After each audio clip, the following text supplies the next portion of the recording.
Hello everyone, the December review here.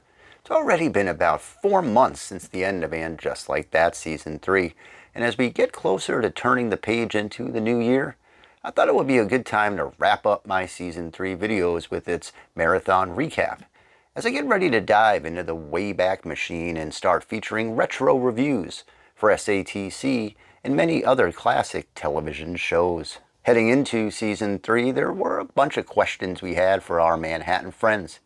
And at the top of that list was, what did a Carrie and Aiden 5-year break look like? Well, it didn't take too long to find out, as the break was nothing more than an emotional cliffhanger, as things became much more long-distance relationship than overall breakup. The breakup is what they eventually did, as Season 3 was a showcase on what not to do in a relationship with Carrie Bradshaw, as Aiden seemingly went out of his way to ruin things, repeatedly. I can relate. I hit the Control-Alt-Delete. That only works on PCs. You PC user? Yeah, you're not compatible. The biggest surprise of the season turned out to be that this was the end for And Just Like That, as it wouldn't be returning for a Season 4. Speculation ran wild that the show was canceled, while series mastermind Michael Patrick King claimed it was planned all along. Not entirely sure that that was the case, but at the end of the day, the end result is the same.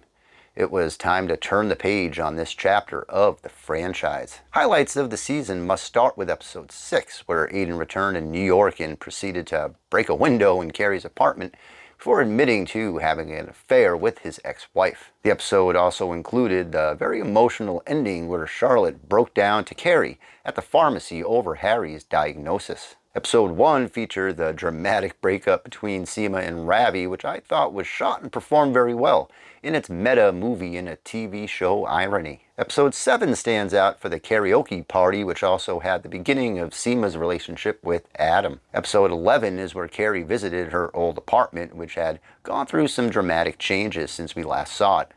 That one hurt a little bit, I must say. And of course there was episode 9, the official end to Carrie and Aiden. In a season filled with these emotional moments spread out throughout the entire cast, this was something else. You always had either Big or Aiden somewhere in the horizon for Carrie, and at the end of it all, those decades-long stories were finally wrapped up. For that episode, I especially enjoyed putting together the Matchbox 20 Carrie and Aiden montage video.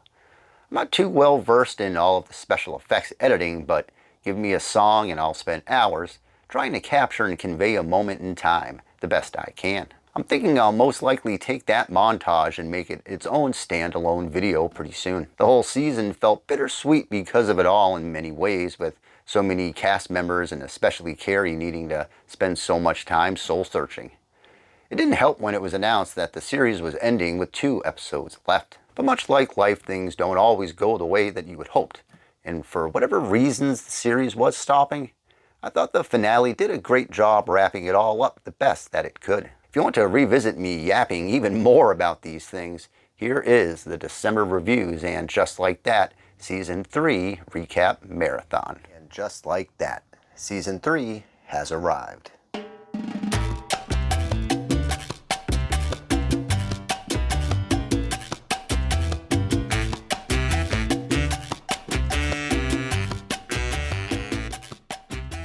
Hello everyone, the December review here, back again with the TV show review today.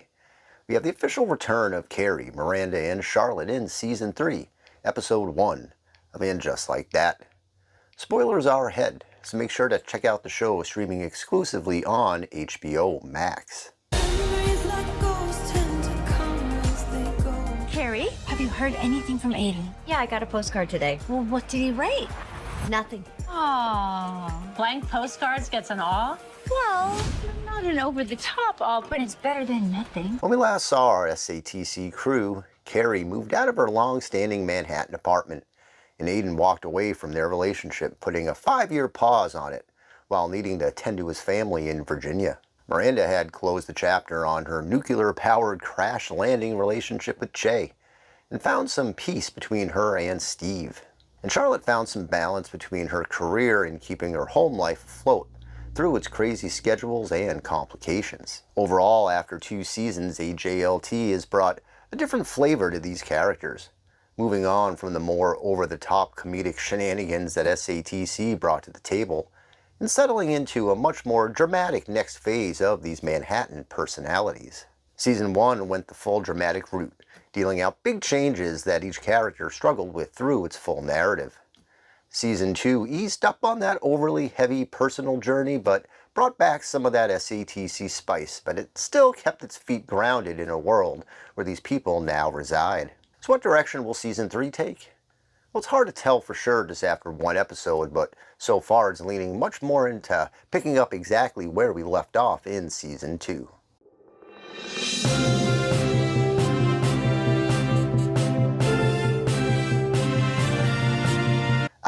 I see we have some breaking news here, so let's throw it out to our December Reviews man on the street, Evan Evansley. Evan, what can you tell us about this breaking news? Evan, can you hear me? Sure hope this isn't another And Just Like That video. Whew. Evan, you're on camera. Evan, let me guess, he's posting another Sarah Bareilles song.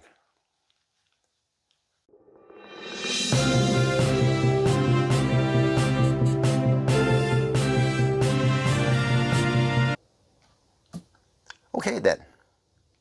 So the good news here with episode 1 is I found it to be pretty funny. There's some great one-liners to be found here. Harry gets his usual moments to shine and has a nice quick line about pretending Charlotte was talking about him when she said that she'd miss her dog all day. In the episode, Charlotte's dog is accused of roughhousing with another dog at the park, and she is expected to pay the medical bills. Convinced that it just didn't happen, she refuses, which leads to the usual Charlotte chaos. Miranda hooks up with Rosie O'Donnell at a bar, and the pair end up having a pretty funny back and forth throughout the episode. Rosie's character is visiting Manhattan and keeps reaching out to Miranda to meet at what non-NYC residents would consider tourist destinations, complete with the M&M store and a visit to Hamilton. That situation felt right out of the old school SATC playbook. Have two characters meet, then twist one of them into this over-the-top exaggerated persona, include a bit of shock value and laughs, and then move on. But for as potentially out of place the O'Donnell character felt in a JLT fashion, it ended off in a heartfelt place, one that bookended that storyline nicely. For Carrie, if you thought Aiden was gonna disappear for a while this 5-year thing was underway, he does not. In fact, that 5-year concept seems to just be a thing they used to end Season 2, as it didn't really seem to change things much for the couple. Carrie herself, when pressed by Anthony, even scoffed at the idea that he would be gone that long, and she seemingly is correct. They have been trading postcards and managed to get a few rather unfortunate phone calls in with each other. And going by all the clips that we've seen for the season, Carrie will have some new people around, but Aiden is ever present. How it ends, though, is always the big mystery. For the supporting roles, of which we are down a few, as Che and Nia Wallace will not be back for the season, we do continue on with Seema and the Wexleys. For the former, Seema is trying to maintain her relationship with Ravi, but gets fed up after a lunch date goes wrong.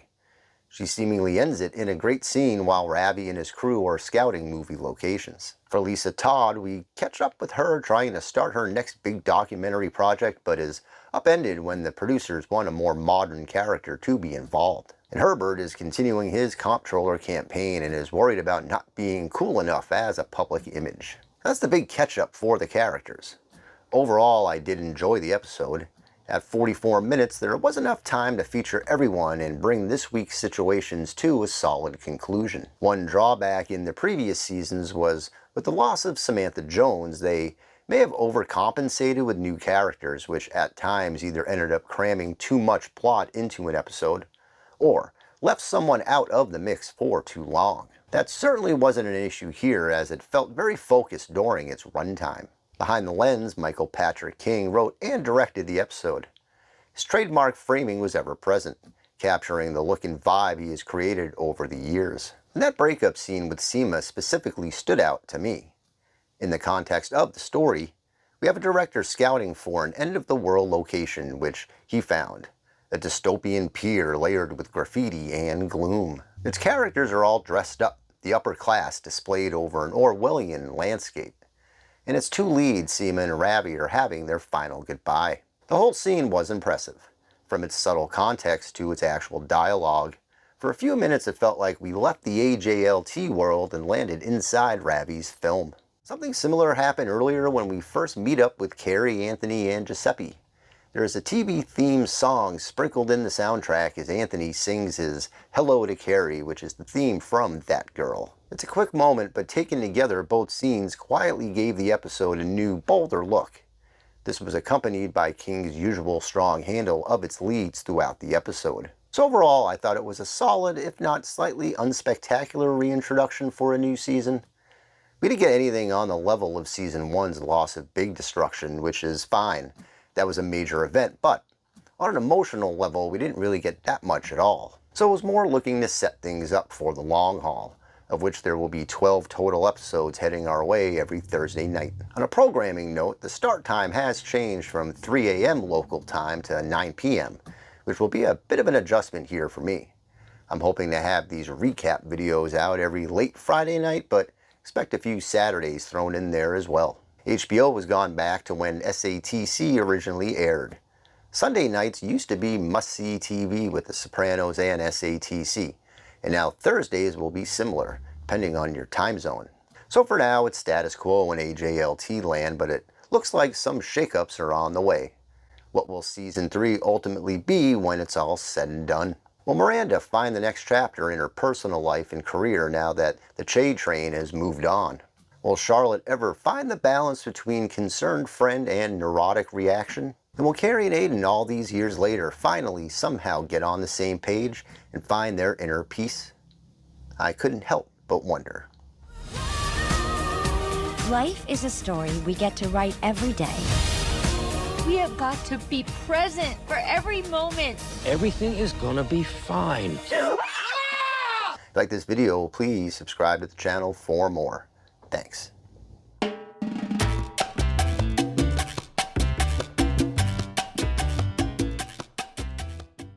Hello everyone, the December review here, back again with AJLT Season 3, Episode 2. Spoilers are ahead, so make sure to check out the show streaming exclusively on HBO Max. Okay, how do you want to handle this? Should we just, move your stuff to one side?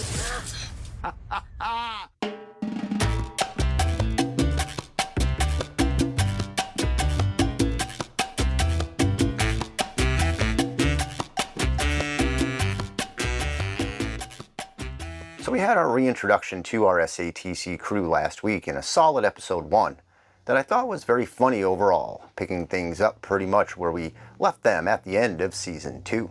There wasn't really any earth-shattering narratives to kick off the new chapter. Instead, the series went with progressing the established storylines. Save for Seema, who ended things with Ravi as probably the most consequential change. Here, for the second episode, that vibe continues, as there were a lot of moving parts and we do start to get some movement with a few main characters. And of course that means Carrie. Well, Carrie and Aiden to be more specific. I mentioned last week that it felt like the whole 5-year plan was just a way to end last season on an emotional level, and that was pretty much confirmed here in the second episode. With Carrie assuming the same thing that we all did, that this break would consist of an actual break, she's been left puzzled by just what exactly the situation is. Aiden makes a surprise visit to New York in the new apartment, and the pair have a conversation where Aiden says that he overreacted. They are free to call and text at any time about anything, but his main focus will continue to be at home for now. This ended up showcasing an odd character trait for Carrie, as she apparently is afraid of emojis. Well, at least not a big fan of using them. After texting Aiden about a new table, she wasn't thrilled with the emoji-only response, and I get that in a sense where she was asking what she thought was a big question. But Aiden's response was used as a breadcrumb to Carrie's brain, allowing some relationship doubt to creep in. And that is called story development, because right on cue, Carrie meets a landscaper, and we all know how this will probably go.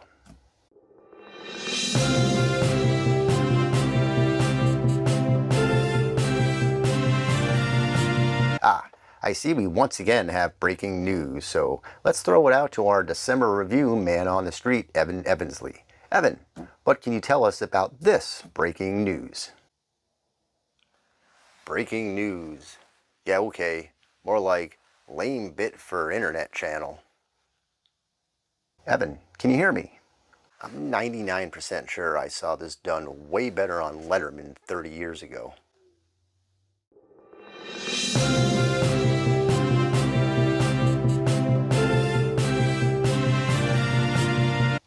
Okay, so this is going to be a thing. Got it. For Miranda, in a bit of a callback to the original series, she has taken to watching a reality TV show. You know, one of those Real Housewives of the crazy. With Che out of the picture and no signs of Steve yet, things have settled way down for Miranda. She's back to being her usual self within her new landscape. It's a welcome character retreat after all the chaos that she went through for 2 seasons. Though I'm sure that will change soon enough. The experience that she gained while uprooting her life should hold well overall once things get a bit unstable again. The real star of this episode for me was certainly Seema. She gets an extended scene where she montages through different New York characters. It's a very funny moment. You could almost picture Samantha Jones here.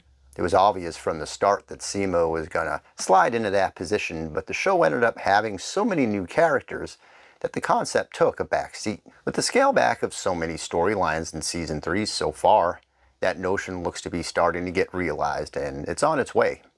While Samantha can't be replaced, Seema is doing a great job in her own way. For Charlotte, her usual madness continues. Her and Lisa team up to track down a college consultant, which only ends in complete chaos. And Anthony surprises Charlotte with his new bakery shop that is under construction. Anthony gets the line of the week when Charlotte says that it's thrilling. He very happily shows off his bread sconce. It's a theme. Behind the lens, Michael Patrick King is once again our director. There's a great shot of the show's title lined up behind Carrie as the episode begins. It's a small detail, but having the character in front of the lettering gives the moment an almost 3D effect. I also like how the series has managed to bring back the voiceover, which I must admit, even as a fan of AJLT and not wanting to be a carbon copy of the original series, this detail was missing for myself and a lot of fans. By having Carrie write a new book, this lets her have that screenwriting time, just like the old column. And this can end off each episode with that voiceover, putting a nice wrap around each chapter. So overall, episode 2 was good. I especially enjoyed the Seema storyline with the matchmaker, and I thought that the conversation that Carrie and Aiden had in her way too small kitchen was very well done. It helped clear the emotional doubt that they were in, at least for now. So far, the more relaxed approach to the plot has been a good move. We're slowly walking our way to the eventual complications, but I think that will make things more impactful once we get there. That will do it for this week. As Carrie once said, life gives you lots of chances to screw up, which means you have just as many chances to get it right. What will these chances bring for our AJLT crew? I couldn't help but wonder.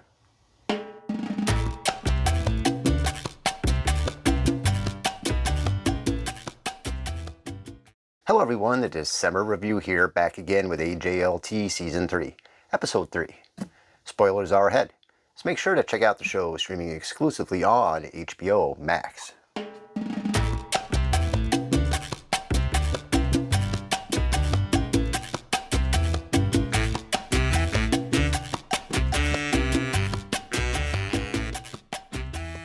Okay, so we're rolling along in the new season and Episode 3 is here.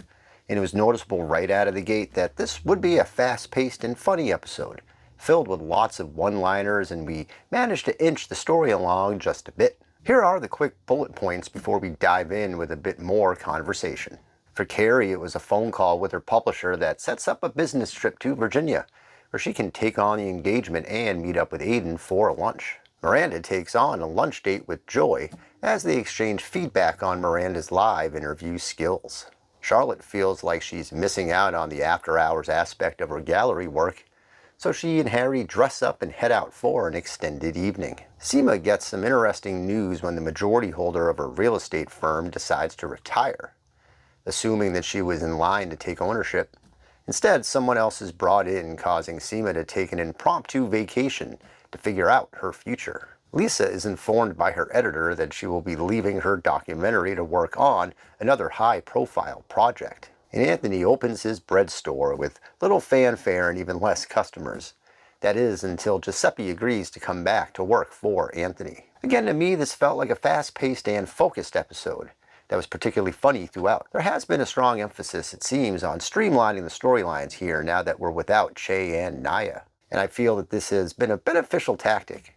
Whether or not you agree with what the storyline is telling, it's clear that they have tried to make a concerted effort to map out the episodes in a more straightforward path. But unfortunately for Carrie, things aren't so concise with Aiden.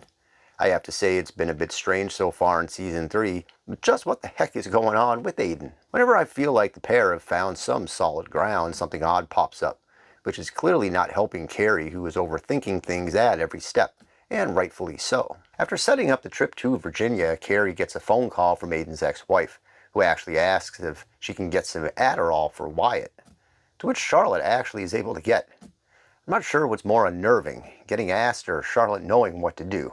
To make things even odder, once Carrie is with Aiden and hands it over, there was just enough of a pause to make me think that something else is going on here, like maybe it's for Aiden. It's enough of an odd situation that it surely must mean something down the line.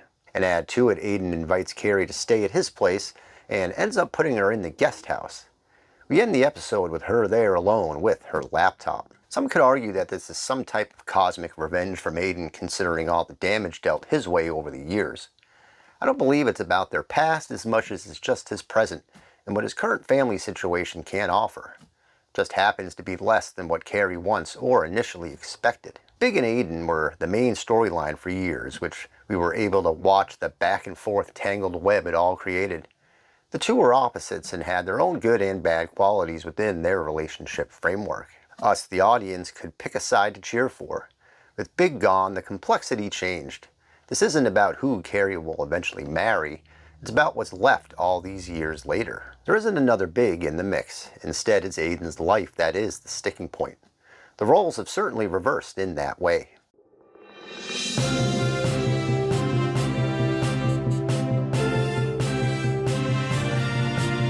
Oh good, more breaking news. Let's once again throw it out to the December Review's man on the street, Evan Evansley. Evan, do we actually have any real breaking news today? Are we on? Evan, can you hear me? Remember when this guy used to do horror movie reviews?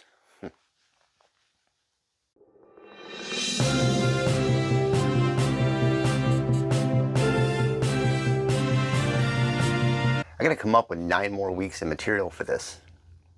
Moving on to Seema, who has taken a major role so far this season, we shift gears from her relationship situations and focus on her firm. It's clear they're trying to do a big shakeup within Seema's world, or at the very least start incorporating more of it on screen. Which for me is great. Seema is a likable and confident character who has stood by Carrie since they met, only ever once burdened when Aiden came back, thus changing their summer plans. They might be setting up her talking more with Carrie's gardener. We shall see. For now, it seems she will cash out at her firm and strike out on her own, taking with her her vast experience and potential clientele. If there's one thing I know about Seema, she will absolutely get by. Just might need to stay away from traffic spikes. Though I guarantee I would have done the same thing if I wasn't familiar with the area. For the first 2 episodes, Charlotte has taken a bit of a back seat while Miranda's journey was featured. Here, that switched. Miranda did have some great lines and time with Joy, but it was Charlotte and Harry venturing out for a night that didn't end well for poor Harry, and well, wasn't that great for Charlotte either. We saw a little bit of this from last season when Charlotte was out all night, but this time it was much more sober.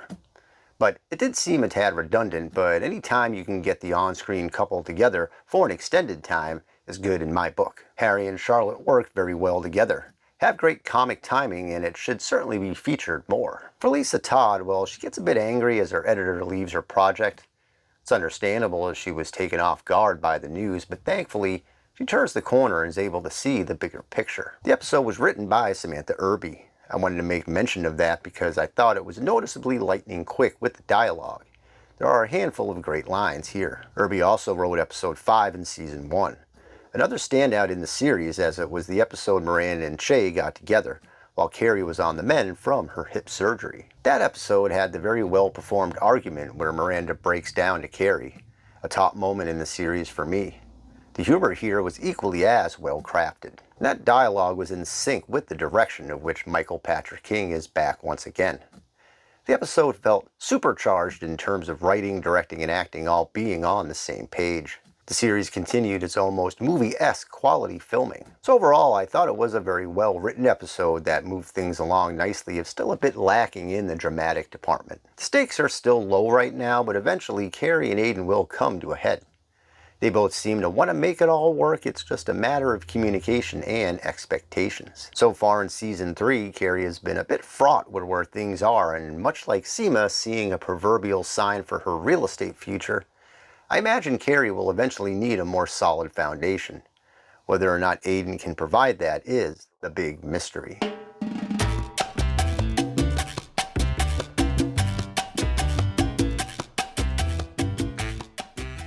Hello everyone, the December review here, back again with AJLT Season 3, Episode 4.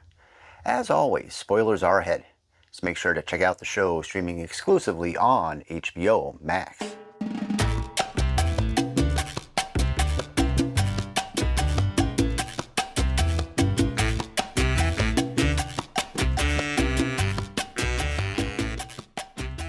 Well, we've hit the quarter mark for the season, and with Carrie making a visit to Aiden's home in Virginia, things are about to get a whole lot more dramatic. Let's dive right into the situation before circling back to the other storylines. We left off last week with Carrie visiting Aiden for lunch and being asked to stay over for the night, which resulted in an awkward trip to the guest house and a rather awkward response by Aiden to Carrie bringing Wyatt's ADHD medication. The Aiden character has been a bit perplexing since the end of last season when he originally requested his 5-year plan. And outside of a single conversation in Carrie's kitchen that cleared some things up, it's been mostly the out-of-character moments that have been throwing red flags left and right recently. So far, we've been seeing it just from Carrie's perspective. It's been easy to critique Aiden up to this point because all we've really seen is a lot of mixed messages, which has caused Carrie and the audience to wonder if it's time to officially move on. After this new episode, I'm not sure if moving on is still off the table just yet, but we certainly got a whole lot of insight into just what Aiden is dealing with. So Carrie spent that night in the guest house and woke up to take a trip to the nearest clothing shop. That one night just got extended as Aiden asked her to stay a few extra days. If the thought of Carrie Bradshaw cooking and owning a cat was something SATC fans thought they would never see, just wait till Carrie starts up an ATV to get herself to the shop. That is after she had to get by a chicken on a flight of stairs in a rather subtle and amusing moment. Things seem well enough as Aiden keeps the household on schedule, tending the ranch, painting the houses, and keeping the cell phone scrolling to a minimum. Aiden even designates a Carrie day where she can casually get to know Wyatt and Homer a bit more. The trip culminates in a birthday party for Tate, where Aiden's ex-wife Kathy and boyfriend Bob arrive. This is where the wheels start to roll off and some serious family drama is about to be on display. This is exactly what we needed as an audience. Now we know what Aiden is dealing with, much more so than him just reacting to moments that we never see on screen, leading us to speculate on his intentions with Carrie. The Adderall question is answered here as Aiden isn't convinced that medication for Wyatt is the best path, while Kathy feels it's needed. When Carrie finds out, she attempts to question Aiden, who snaps for just a second. During a game of apples to apples, Wyatt becomes increasingly frustrated and tensions start running high. An argument ensues as Wyatt eventually storms off and breaks a window. Carrie stays silent, frozen in the moment. This leads to Carrie and Aiden having a conversation. Now fully aware of things, Carrie implores Aiden to take his time, be at home to continue to focus on the family, to which Aiden gasps and asks if she's breaking up with him. She says no and gives him a key to the new apartment and says to visit it and use it when the time is right. Carrie hasn't just been stuck trying to figure out where Aiden is mentally, she's been stuck waiting to furnish her apartment, waiting for inspiration to write, waiting for something to spark. We end the episode off with Carrie about to purchase that desk she got all upset about in text messages in episode 2. To her, it wasn't just a desk, but a symbol of their new chapter. When she clicks on it, it turns out to be sold. A lost keepsake derailed by the passage of uncertainty, and then roll credits. So there was plenty of story development here in episode 4 for the pair. I thought this trip was a much needed jolt of narrative drama that we were missing so far. It's clear now more than ever, or maybe our own passage of time has made us forget, just how administrating Aiden needs to be sometimes, certainly within his home life. He feels strict rules and work is what's best for Wyatt when it seems to be only creating deeper frustration. Aiden's own mechanics is to double down on it when tensions appear, creating a cycle that keeps repeating. There may be good days as he has put it so far, but it hasn't led to the better days. And that's a path Aiden and Kathy will need to continue to walk down. For Carrie, she sure has come a long way from arguing about broken laptops and apartment expansions, which is telling. In the past, as a character, Carrie would have certainly gotten really angry at some point in the season so far. Instead, we see a much more empathetic Carrie. Yes, the desk and texting reaction may have been a bit more on brand for Carrie, but she didn't know the full extent and managed to not only stay cool enough about it, but actually had a meaningful conversation expressing her emotions. When you take a step back, the character growth is well represented. And just how cool would it be if Aiden was the one who bought the desk? I mean, he could just build one. Have we forgotten how they met? But it would be some great romantic poetry if that were the case. An almost O. Henry irony to it. So that's where we are with Aiden and Carrie. How about the rest of our AJLT crew?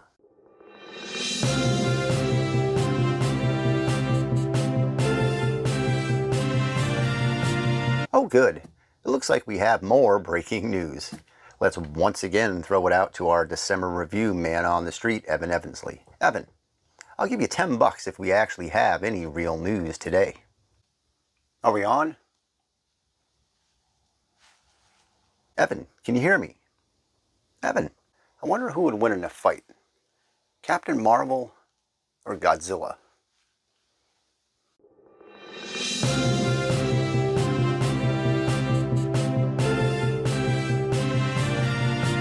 Well, that's not breaking news, but it is a legit question. For Miranda, well, she had herself a moment this week. After landing a BBC Live segment, she accidentally misspeaks, which ends up going viral. While horrified, Miranda takes it mostly in stride. While she is cat and house sitting for Carrie, she invites Joy over for a drink. After a few rounds with Joy's friends who visit, Miranda and Joy embrace in what can be called the polar opposite of the Che moment. So Miranda starts again with Joy. For everything we know so far, this could be a much more stable experience. After deciding to make many wholesale changes in her career and personal life, and with Che out of the picture, Miranda has settled down from the hectic pace of the first 2 seasons. Charlotte and Harry have Lily's new boyfriend over for dinner, while Harry's father is staying over as well. Harry gets a lot of screen time here as he's beleaguered with the House Association's message board, which features a neighbor he believes is taking advantage of the intent of the system. Seema makes it official by moving on from her real estate firm as she decides not to accept Ryan's offer to stay. And Lisa is fraught with emotions as she tries to decide who her next editor should be for her documentary. After a few sleepless nights due to Lisa talking in her sleep, Herbert decides to sleep in the guest room, much to Lisa's chagrin. The episode was written and directed by Michael Patrick King, who is safe to assume is directing the entire season. Though I wonder if Cynthia Nixon gets one before it's all said and done. So overall, it certainly was the season's most dramatic episode so far, at least as far as Carrie and Aiden are concerned. And Miranda took a big step forward with Joy. Carrie seems all in with Aiden and maybe now can settle into the new apartment a bit more, getting a bit more consistency to her everyday life while maintaining that long-distance relationship. With the season trailers out, we kind of know a few things that will happen without any context yet. Aiden will be back in New York, and also Miranda and Steve will have something to work out. But for now, all these years later, Aiden has a key, like the one they discussed way back when Big was out of Carrie's orbit for a spell. He didn't just want a key to that apartment, but for Carrie as well, and this time, it seems that he has both. But it's now his orbit that has taken center stage, a reversal in many ways. Will this week's drama finally open a door for understanding that will help settle Aiden's home life? And will a certain desk be arriving in Gramercy Park? I couldn't help but wonder.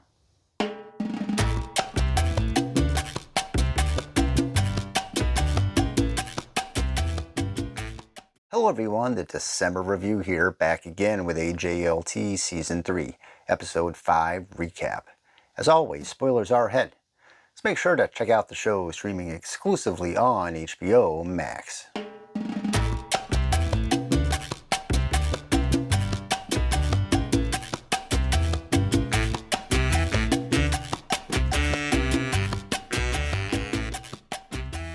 Well, there's certainly a lot to unpack from this week's episode. We got more texting with Samantha. Really bad news for Charlotte and Harry. Seema took a step back, and Miranda moved in with Carrie for a very, very short time. Oh, and Carrie's new neighbor is around, and they are already getting together for dinner. Episode 5 is quite the whirlwind. It's almost the most action-packed one yet in terms of storyline for this season so far. Let's of course pick things back up with Carrie. The episode starts off in a rather excellent shoe montage marathon, which was used to set the stage for our new neighbor. After clanging and banging around on the floor, we meet Duncan Reeves, a famous writer who spends 6 months in Carrie's downstairs apartment every year writing his next book, and he's having a hard time trying to get some sleep with all that noise. He's under some internal pressure as he's decided to branch out and try a new perspective on his next book. And there's been one big change since his arrival back in New York, and that of course is Carrie. The pair exchange a few sarcastic conversations. Duncan even tries to intimidate the gardening crew while he attempts to quiet down the noise, and even buys Carrie a pair of slippers in hopes to stop his perceived nuisance. Duncan is a so far welcomed addition here, providing some much needed vitriol to the series. He is snarky and angry when we first meet him, and he eventually opens up a bit by the end. Carrie herself ends up doing a 180 as the episode goes along. She is at first reluctant to even think of the idea of not wearing heels, especially for someone she doesn't know, but she buys a few runners and learns how to walk quietly before eventually taking the shoes off to keep the peace. Carrie is quite charming during her conversations with Duncan. Witty, sarcastic, confident, and slightly flirty. Her eye rolls and bravado are on full display. Matching her up with another writer is a great idea. This way, there's a common theme regardless of how different or demanding either one will be. It also led to the season's first Samantha mention as Carrie texted her to see what she knew about Mr. Reeves. I think it's cool that they have continued to ever so slightly now remind us of her. However, it really does remind me a bit more of just how missed that the character is. That sense of humor would be a very welcomed addition back onto the show. I know AJLT is its own thing from SATC in many ways, but it's still the same journey, and Samantha Jones was a big part of it. I still hold out hope that one day it'll happen, and not just a quick cameo. I'm ever the optimist, always setting myself up to get let down, but it'll happen one day. God, I miss New York. In most cases, this neighbor thing would be enough to fill an episode or two, but not here, oh no. Carrie has to deal with a few other things as well, most notably asking Miranda to move in with her due to the Airbnb that she's staying at not being a great place to stay. Miranda is at first reluctant, but after a rather odd situation with her own noisy neighbor, she heads to Gramercy, and it's clear from the start that for the sake of all things holy in this world, the two lifelong friends should never, ever live together.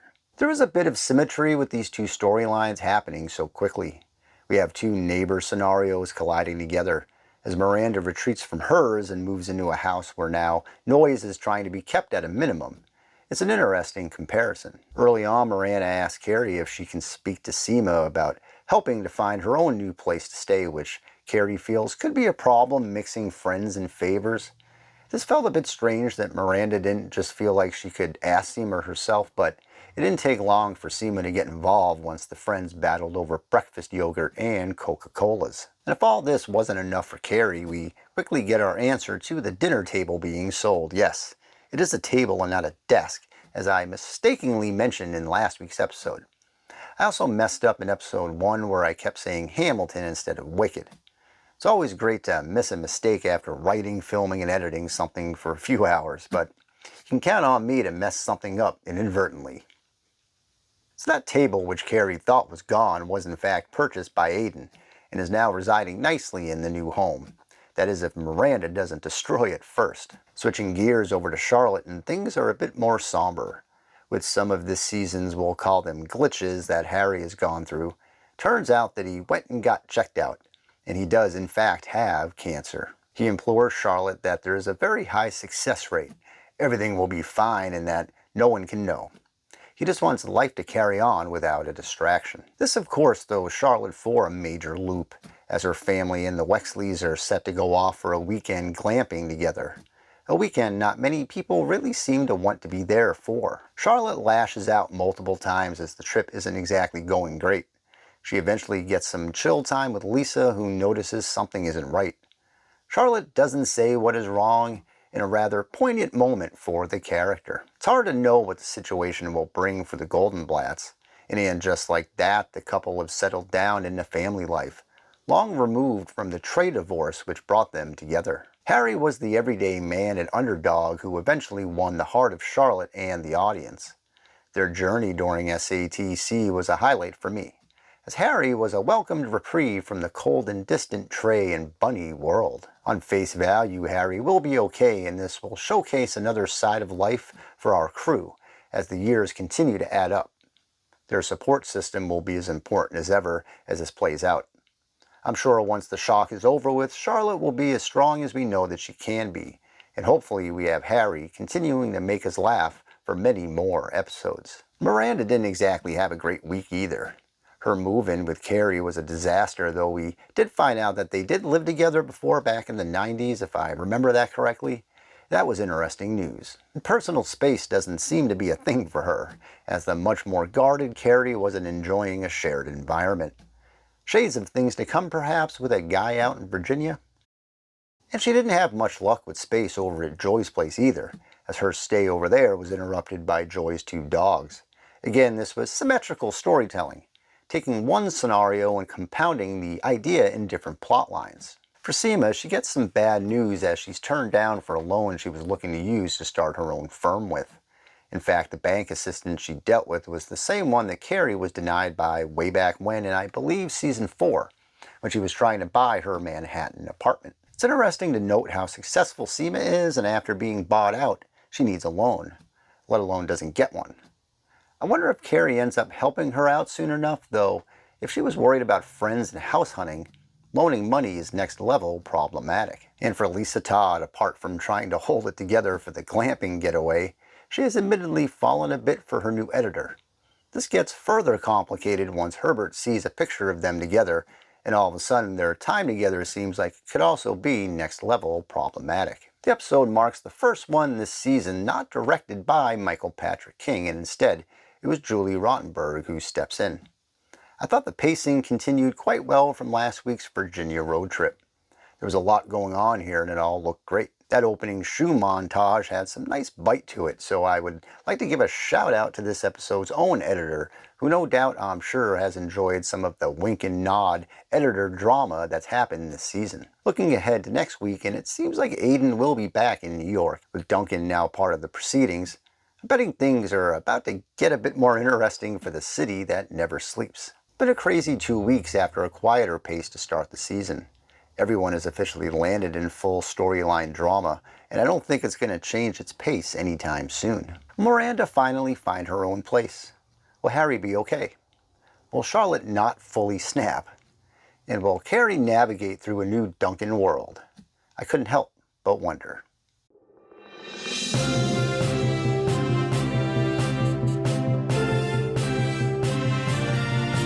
I thought we were actually going to get a week where we didn't get any breaking news. Okay, so let's throw it out to our December review man on the street, Evan Evansley. Evan, what can you tell us about today's breaking news? Are we on? Evan, can you hear me? Evan, is this thing over yet? I'm going to get so wasted after this.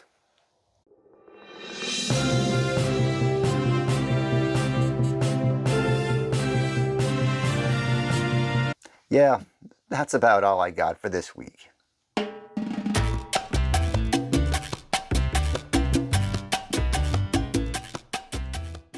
Hello everyone, the December review here, back again with AJLT Season 3, Episode 6 recap. As always, spoilers are ahead, so make sure to check out the show streaming exclusively on HBO Max.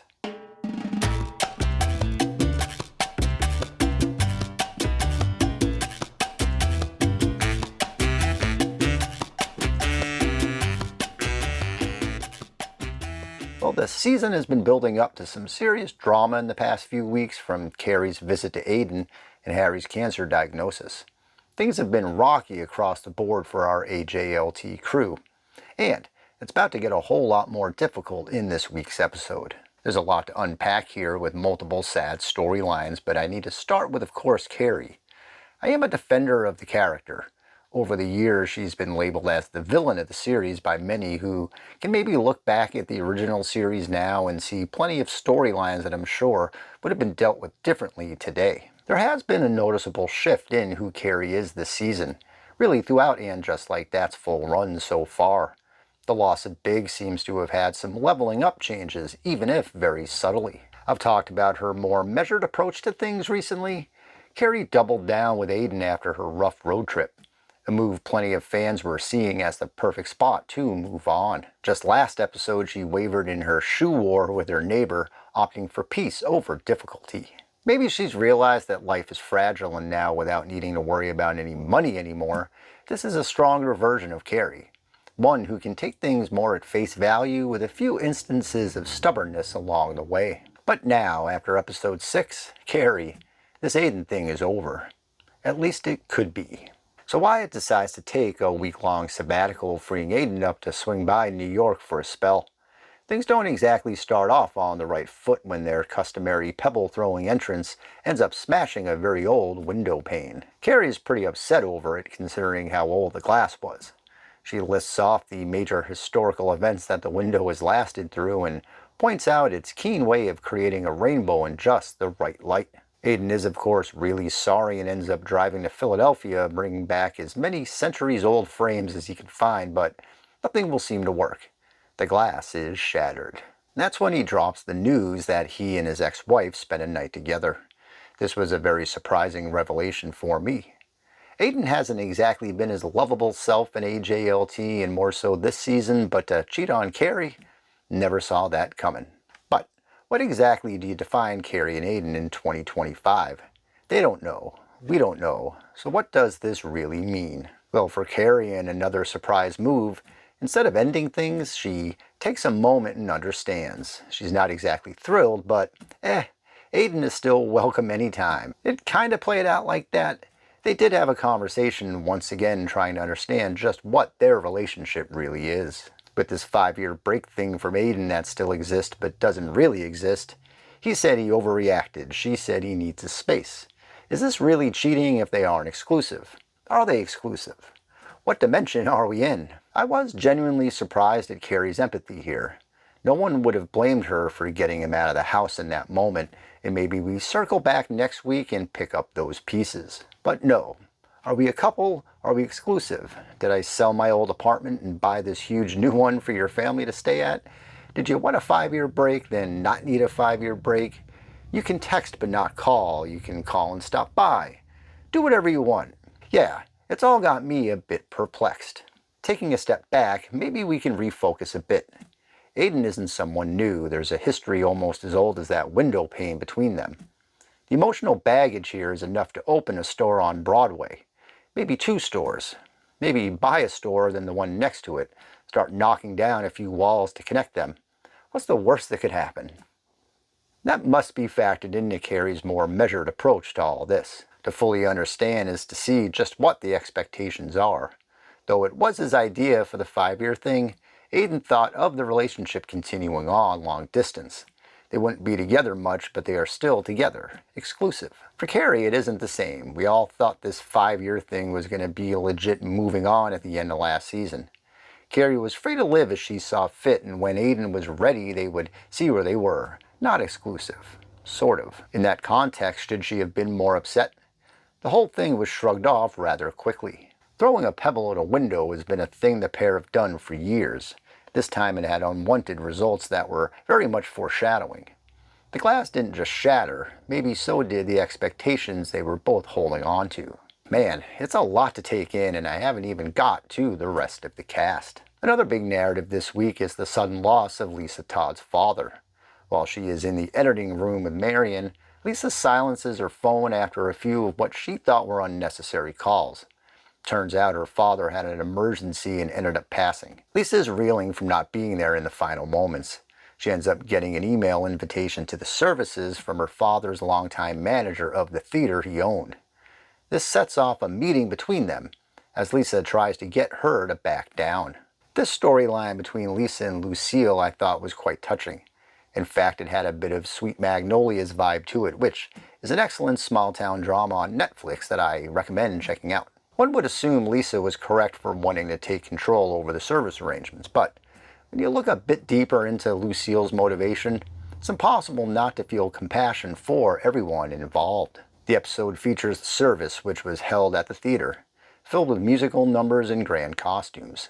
Unusual maybe, but for someone who lived for theater, it seemed perfect. For her part, Lisa breaks down as the AJLT cast of friends come together. Even Herbert's mother, the usually snarky Eunice, played wonderfully by Pat Bowie, shares some touching words. I really thought the Lucille character was a standout here. She is seemingly an antagonist, but underneath it all, her intentions are coming from love. It's an excellent role. There really isn't much good news to go around for anyone, really. Maybe Miranda, but I'll get to that in a second. Charlotte and Harry continue his journey. After meeting with the doctor, Harry decides to have surgery versus radiation, as they prepare for the next steps. The end of the episode finds Carrie at Walgreens and bumping into Charlotte. After wondering why she's there, Charlotte breaks down and tells Carrie about Harry in an absolutely heartbreaking moment. Kristen Davis has had some of her best performance work in the series these past 2 episodes. She's been equal parts strong, upbeat, and overwhelmed, sometimes all within the same scene. Hats off for this great acting.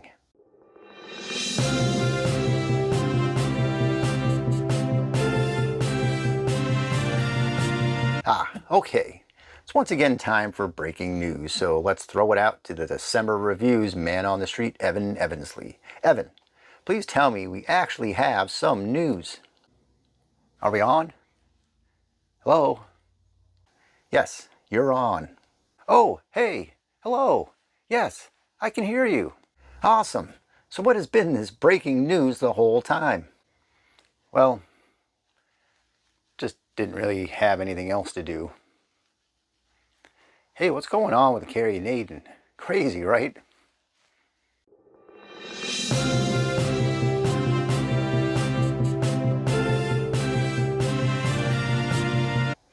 Alrighty then. So Seema is going through it as well. After losing out on the business loan last week, here she says goodbye to her car and driver in a cost-cutting move. She takes on the Miranda home search, and it's not going all that well as what appears to be the perfect place. Miranda isn't keen on the politics involved in making an offer, much to Seema's chagrin. The deconstruction of Seema this season is in full effect. First she breaks it off with Ravi, then moves on from the firm, gets denied the loan, says goodbye to the car, and can't get Miranda to make up her mind in what would be a much needed commission right now. But at that end, maybe some of that luck is starting to turn as Miranda does settle on that perfect home, striking Seema's first sale on her own. Now maybe a certain gardener will be around to keep things moving in the right direction. And that house sale for Miranda, well, it's all driven by her time spent with Joy. After staying with her for about 3 days and then the pair meeting up to meet Brady for the first time, Miranda's ready to take the next step, which in this case is at home because it can have Joy's 2 dogs come over. Joy herself is an interesting character right now. She was introduced as a strong and confident counterpart, but as this relationship has taken shape, she's been much more reserved than expected. Perhaps as things continue, that will even out once things aren't as new. And lastly, for Anthony and Giuseppe, life is rolling along at the bakery, which has now become a hotspot of sorts. Seems if they aren't over at Charlotte's for dinner every night, they are enjoying the bakery's success. Plus, I like how this gives the cast a place to eat at potentially each week, in addition to any other places we've seen over the years. It's like they now have a home base, which is pretty cool. Julie Rottenberg is back in the director's chair for the 2nd straight week, following Michael Patrick King's first 4-episode run. There's a great standout scene where Carrie and Charlotte are at Tiffany's and run in at Bitsy. The camera work is great here, pulling back to really allow for the store's windows and framework to shine. And I also have to mention the music this week was fantastic. In addition to the usual string and piano score, there was a few songs used here, including telenovelas Eggs in One Basket and the excellent Letting Go by Angie McMahon that hits during the end credits. Letting Go is an amazing song which is transformative on its own, but really takes a whole other form when paired with this episode's emotional stories. I've been learning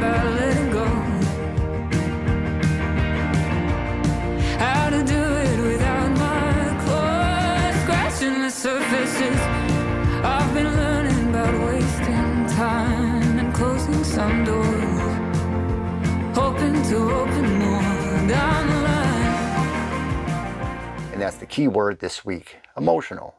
There was a lot to take in as the AJLT crew are all in it right now. These past 2 weeks really have brought out another level not really seen since the first season of the show in the aftermath of Big's passing. But much like that season, maybe we're just around the bend for a turning point. A bit of light inside the uncharted territory we're all traveling in. Maybe that first commission for Seema is what she needed to reset. Maybe Miranda will finally be able to settle down in her own real space for the first time since leaving Steve. Maybe Charlotte's confession to Carrie is the break she needed to mentally carry on. And maybe Harry's decision is what will cure him. And maybe that window pane shattering didn't just break the glass, but also the expectational rift that divided Carrie and Aiden.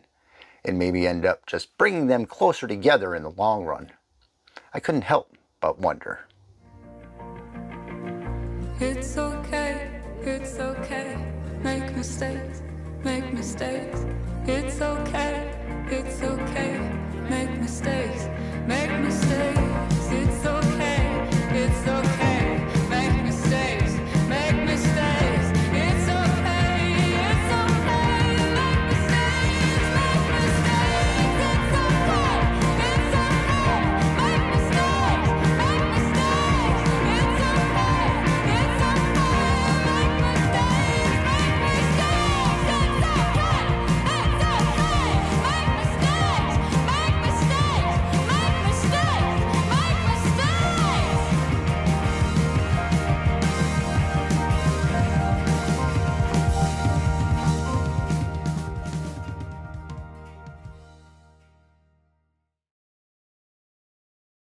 Hello everyone, the December review here, back again with AJLT Season 3, Episode 7.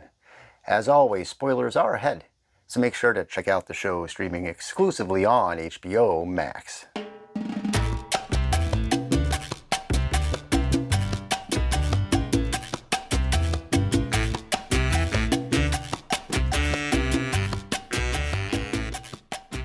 Okay, so after a rather dramatic and heartbreaking episode last week, one in which I'm not entirely sure I'm over yet, after watching it again, episode 6 just might be one of the best in the show's entire run so far. So how do we follow that up? Well, with a bit of a momentum change, as episode 7 doesn't go right to the heartstrings so much, but it does manage to push ahead with multiple storylines. Much of the episode is centered around Charlotte's birthday. After hearing the news about Harry last week, Carrie is determined to make this birthday extra special, so she decides to throw a big bash at her place. But before we can get there, there's a few setup scenes that happen to start the episode off. Giuseppe's mom, Gia, is in town, played by theater legend Patti LuPone, meeting Anthony for the first time. Things don't exactly get off on the right foot as Anthony's sarcasm is met with a stonewall of enthusiasm. Carrie and Gia, on the other hand, hit it off quite well, resulting in a conversation together where Carrie gets some sage advice on Aiden. She also lets Duncan know how much she enjoyed the first chapter in his book and invites him to the big party. Carrie also almost gives away Harry's diagnosis when pressed by Miranda. It's clear something is up and Miranda wants to know what's going on.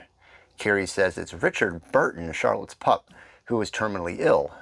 This, of course, sets up a chain reaction at the party. There's a moment where Charlotte bumps into Harry at a store, and I have to say I was a bit on the edge of my seat here for a sec. Basically, Harry is a personal shopper who has been apparently buying all of Charlotte's gifts for some time. I was expecting the worst here as the scene was set up to me to seem as if Harry has been stepping out, which he of course hasn't been, but I really thought for a second or two that this was going to go in a way different direction. Thankfully it didn't. Harry just can't seem to buy the right stuff. Charlotte has been having a particularly difficult run here lately, and it's further complicated now that Lily and her boyfriend broke up, sending Lily straight into depressed mode. And Seema is still on a budget, so she heads to her local saloon for some new lashes, but it doesn't go very well. She also has a conversation with Adam afterwards, and the pair continue their snarky banter. All of this sets up the second half of the episode where we are with the entire crew of the show, sans Aiden, at Carrie's place from start to finish for the party, and a whole lot goes on. Let's break down the big Charlotte bash. First up is of course Carrie. She manages to play a gracious host before Duncan arrives. The The pair end up staying together for most of the night afterwards, exchanging some flirty back and forth and sharing a drink. Duncan fawns over the first chapter in her new book, returning the favor from earlier. At one point they step out for a smoke, and it must be noted that Carrie did not partake. Her smoking battle has been well documented over the years, and when Duncan asked her, I'm sure the SATC vets out there were curious to see where this would go. It's clear that they are setting up Duncan and Carrie for some drama down the line with Aiden. To what extent this takes remains to be seen. They have shared a lot of time together and a few meals, but I still feel like it hasn't gotten romantic in any way just yet. So the stakes are still low. Looking long term, Duncan doesn't live full time in New York. Would Carrie want to do a 6-month split in the right relationship? It's not like she hasn't relocated before. That Paris visit with Alexander didn't exactly go well, but a return to the London scene isn't that far out of the realm within the context of the series. Plus, we do have a certain friend currently living out there, and I'm not saying Carrie, Duncan, and Samantha Jones spinoff is in the works, but I'm also not saying that. But for now, I just don't see it as anything more than neighbors. But clearly Miranda has a few ideas of her own. It's been a tough stretch between Carrie and Miranda lately, and this week the episode ended with a tense exchange between them. Miranda ended up glancing at the first chapter of her new book and rightfully assumed that it was the usual non-fiction Carrie write-up. She mentions this along with the vibe between her and Duncan, insinuating maybe something was up, but Carrie got very defensive. First off, it's not Miranda's fault for assuming the new book was real. Carrie has made a career writing about her life. The fact she's doing a fiction novel is a nice change, but not everyone knows this information. Miranda was correct here, but now she knows. And it's not like this fiction book isn't all that fiction-y, for lack of a better word. Carrie may be setting it in the 1800s, but it's clear from the voiceovers this story is well rooted in today. Miranda does manage to annoy the whole party by bringing over a karaoke machine, to which no one except for Lisa's son wants to partake in. We do get a handful of sad show tunes though, which would have been great for me, because if I was there, I'm doing a Sarah B song off of Waitress. I stick with real things, usually facts and figures. Also, to have Patty on set and not have her perform is a seriously missed opportunity. One person who did though was Adam in his awkward rendition of Betty Davis' I Stole Seema's Heart, and the pair are now official. He also maybe had the line of the episode when he mentions why he is single. It's excellent writing. And that ill-conceived dog swerve from Carrie did come back around, of course. The now dog-aware Miranda told her dog-owner girlfriend Joy about it, who brought with her a dog-themed gift that got pulled away with seconds to spare once things got sorted out. To which Harry pulled Carrie, Lisa, and Miranda together to let them know what had been going on in a touching scene, making up for the scare of the shopping scene earlier for me. And the direction this time around was from Anu Valia, who helped really paint Carrie's apartment well during the party. There were two noticeable sweeping shots through the windows that really stood out and helped frame those moments. So it's a bit of a quicker recap overall, as it was a solid episode that furthered along a few storylines, most notably Seema and Adam, while progressing through Duncan and Harry's arcs. It was nice to see everyone together in one place, which I'm sure was a fun shoot for the cast. Looking ahead to next week, Aiden will return to New York, and it looks like the Duncan drama will officially commence as we start to turn the corner to the finish line for the season. We got a ways to go, but the pieces are all in place.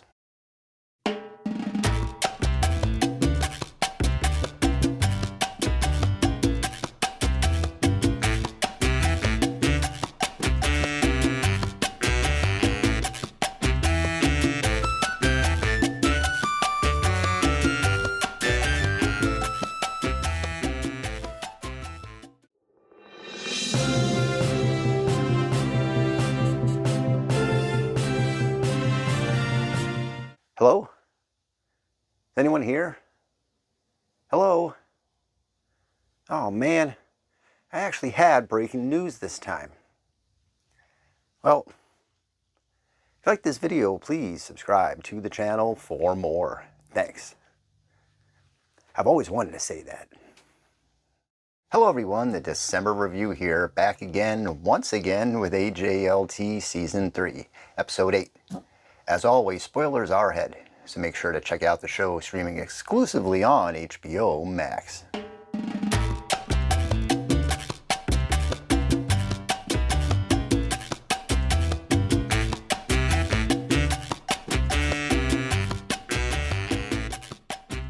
Okay, so another week in another episode, as Chapter 8 is here. I would categorize this one as don't blink or you might miss it.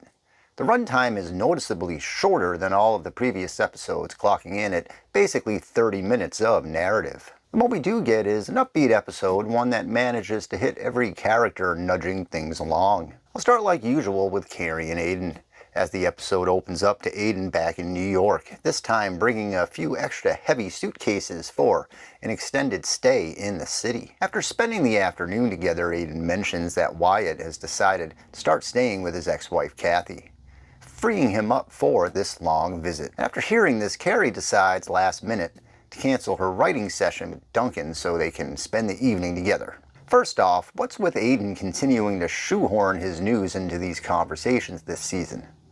I get not wanting to mention his fling right off the bat, but coupled with this information, it's two recent situations where Carrie has had to ask why he didn't mention something sooner. Just makes Aiden seem like he's not as forthcoming as he used to be, holding back for reasons Carrie or the audience doesn't understand. And when did Carrie and Duncan exchanging first chapters morph into hour-long writing sessions? I don't mind the leap in storylines. It just can feel inconsistent or jumpy when some things are done in between episodes. Speaking of Duncan, Aiden asks Carrie if they should all head out for dinner together, to be neighborly, to which Carrie declines, and like with the Miranda dust-up last week, she got a bit defensive over all of it. Clearly there's a bit of jealousy, but certainly curiosity with Aiden here. Later on, he ends up asking Seema and Adam about him, and the conversation turns into a quick few awkward words. And moving on to Miranda, Joy stops by her new place for a drink and asks if it's okay if she leaves a bottle of gin there for future get-togethers. Miranda agrees, as Joy is apparently unaware of Miranda's struggles going back to Season 1. This ends up opening a door as Miranda really wants to start partaking again. She runs the news by Carrie and Charlotte, who suggest that she stay on the sober path. Miranda has mentally backtracked, looking to justify her issue by thinking that by divorcing Steve and meeting Che, that was the catalyst for her excess, which makes sense, but in reality, she is just using anything that she can to have another drink. The episode's best moment for me is Miranda at home going into the kitchen and opening the shelf where the bottle is at. After a long look, she decides to have a cookie instead. Side note here, she had Milano cookies in there. The mint Milanos are an all-time favorite of mine. If I'm opening up that cabinet, I'm taking out that whole bag in 5 minutes. Just saying. That urge to have a drink is the issue here, as the cookie just won't do. She ends up going back and pouring a glass, giving it a good once-over before tossing it down the sink. But that's just not going to cut it. She ends up opening up the cabinet again, this time grabbing the bottle and throwing it out into the building's trash. Problem solved, for now. Miranda basically needs to have a conversation with Joy, who I'm sure meant no harm and will be completely understanding. Miranda is just afraid of letting her know that she's sober, in fear that it will reflect bad on her. For me, this is pretty relatable. As someone who also doesn't drink, I thought this played out pretty realistically for someone in Miranda's position. It's all still new to her in many ways, and this is the first real challenge she has faced in regards to allowing herself to walk down the drinking road again. Overall, this scene was a bit tense and thankfully ended well for her. Things aren't exactly going that great though for Charlotte, who, while putting on a gallery exhibit, has a reoccurrence of vertigo. It's unfortunately mostly played for laughs and counterbalances Harry, who is now home resting after his surgery. I'm not sure if this is pointing to something down the line. We shall see. Seema and Adam are rolling along after last week's karaoke send-off. They end up having dinner where we learn a bit more about Adam and his proclivity to all natural deodorant. That mixed match between the two will be the driving force, I'm sure, for their relationship. Seema is the high-end luxury real estate agent, used to lavish surroundings and drivers. Adam is much more hands-on, earthy, crunchy, while still maintaining his New York City attitude and point of view. This should keep the comedy coming for some time, as the juxtaposition between them will be amusing, mixed with each one's penchant for sarcasm.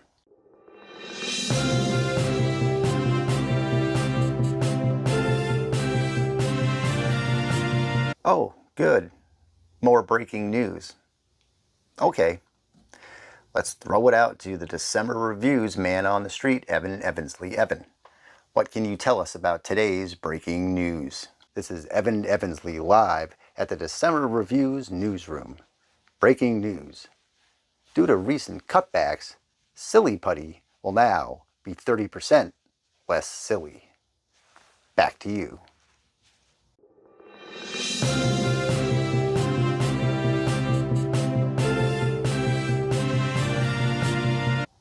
Alrighty then.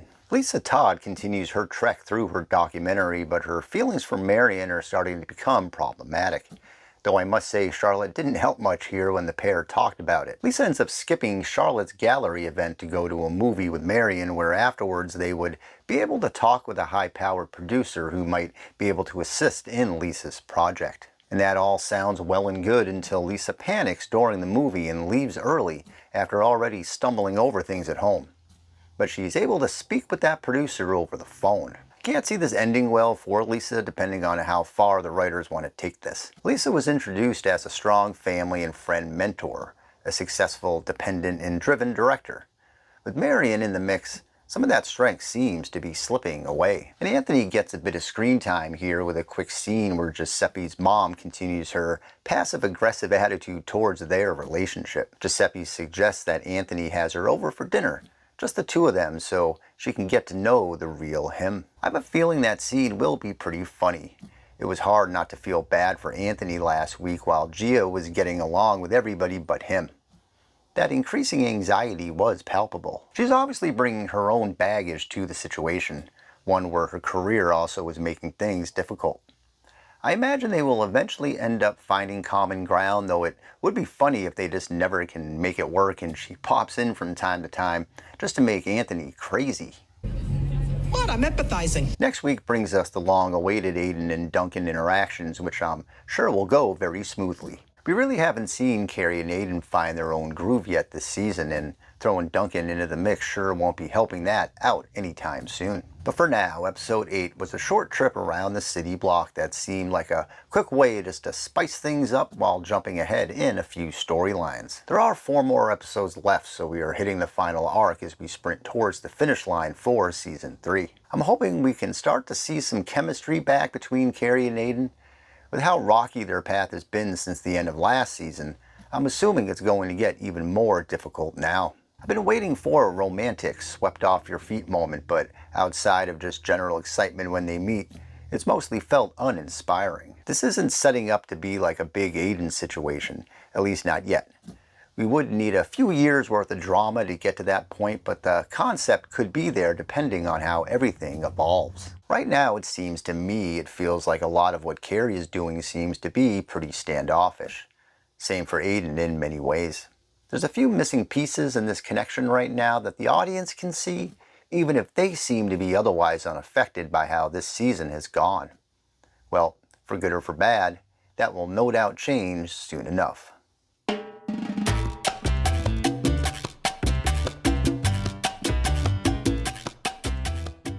Hello everyone, the December Review here, back again with AJLT Season 3, Episode 9. As always, spoilers are ahead, and there's some major news this week, so make sure to check out the show streaming exclusively on HBO Max.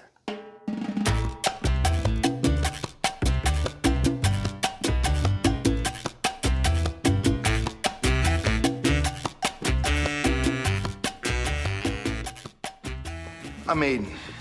I'm humiliated. It's my fault. I shouldn't let him run around loose in the store. Oh, this is your store? I had no idea.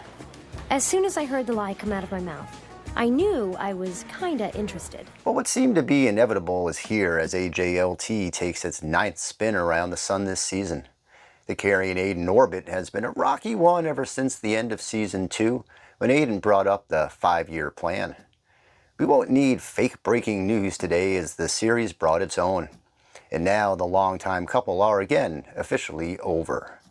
Sometimes a third time isn't a charm. It's not surprising considering just how off-kilter their relationship has been this season.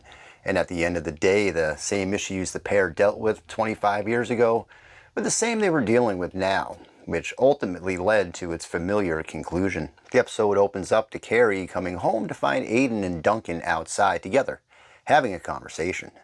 She joins them in what I would describe as an awkward exchange of get to know you. Aiden speaks of his family while inquiring about Duncan's pipe, while Carrie throws daggers at every sarcastic smile Aiden can muster up. She eventually meets up with Seema to view her new real estate space and mentions how Aiden feels threatened over Duncan due to that big situation.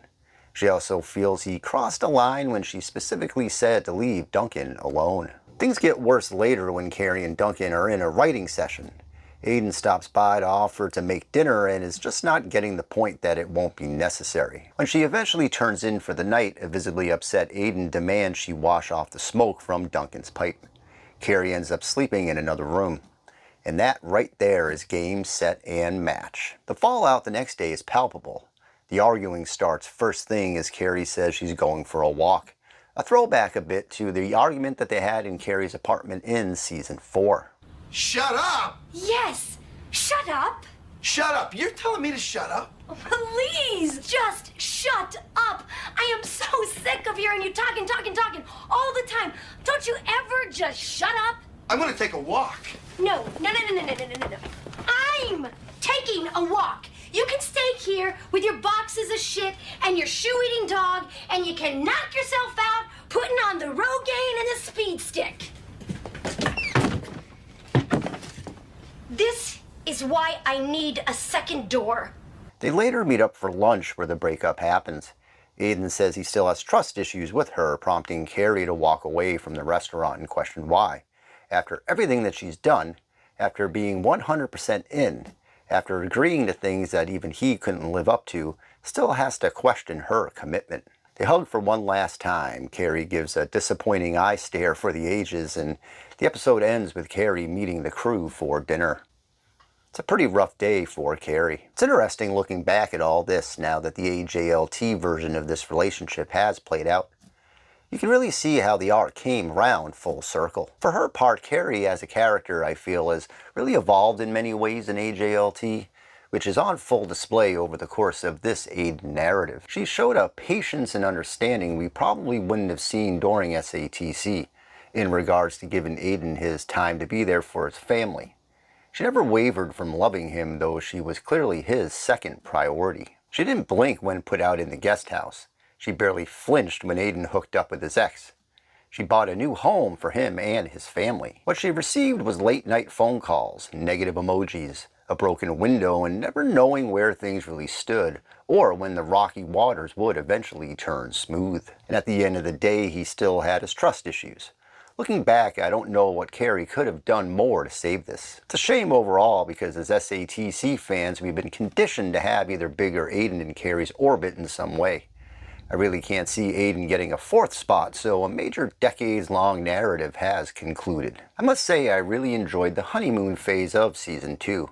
When they saw each other again outside of the restaurants, it was pretty emotional and one of the best moments in the series.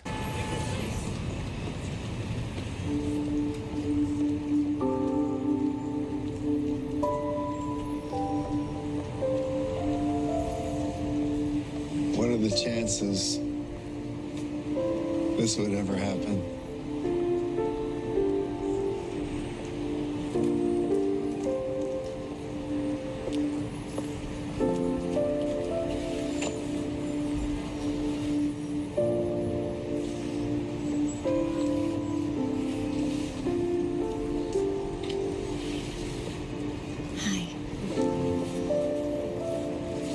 But it was very clear that Aiden was never going to be able to let things go.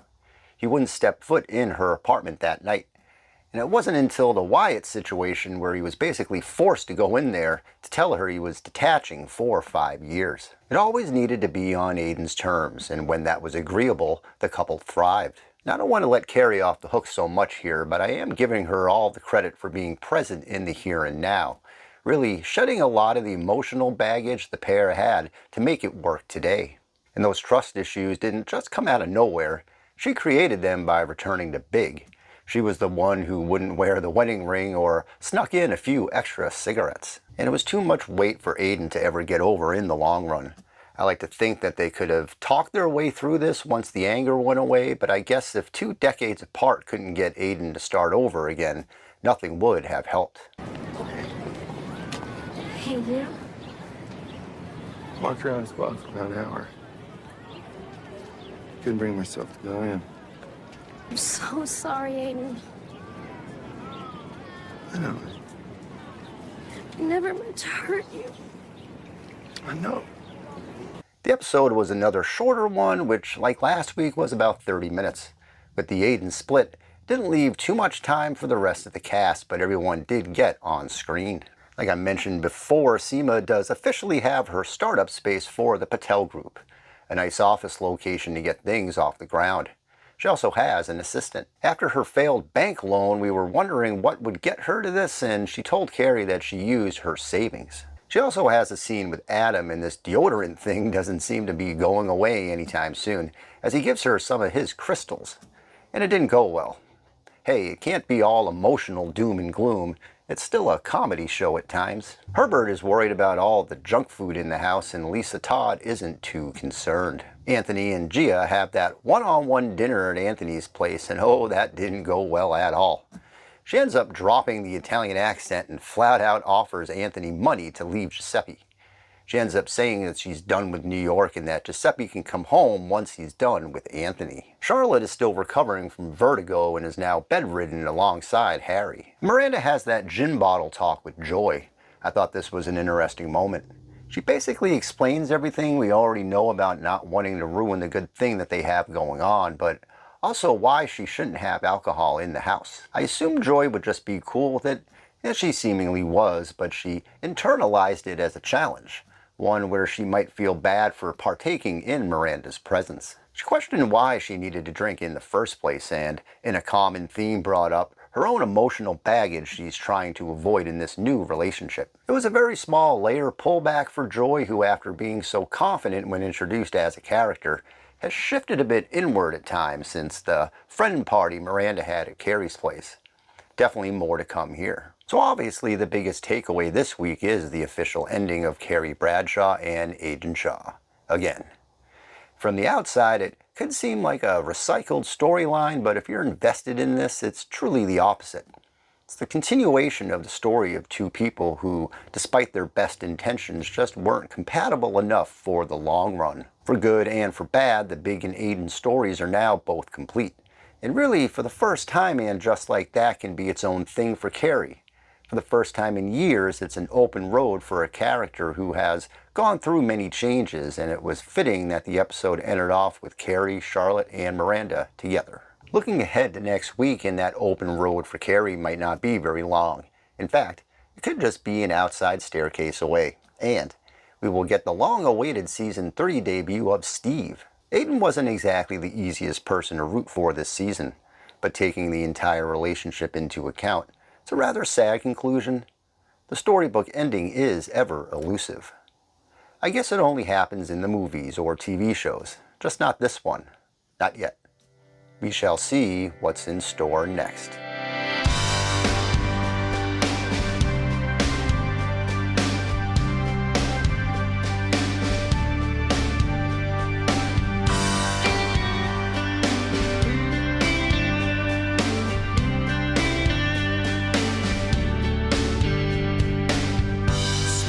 Dancing on the boulevard in the quiet moments while the city's still dark. Sleepwalking through the summer rain in the tired spaces, you could hear her name when she was warm and tender and you held her arms around you. There was nothing but her love and affection. She was crazy for you. Now she's part of something that you lost. And for all you know, this could be the difference between what you need and what you want.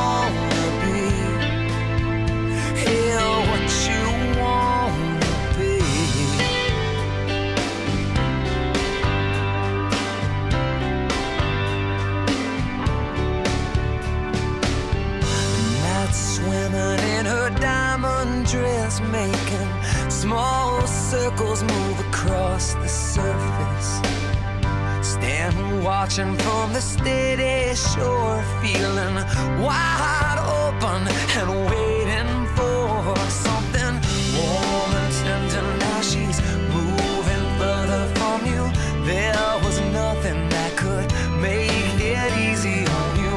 Every step you take reminds you that she's walking home.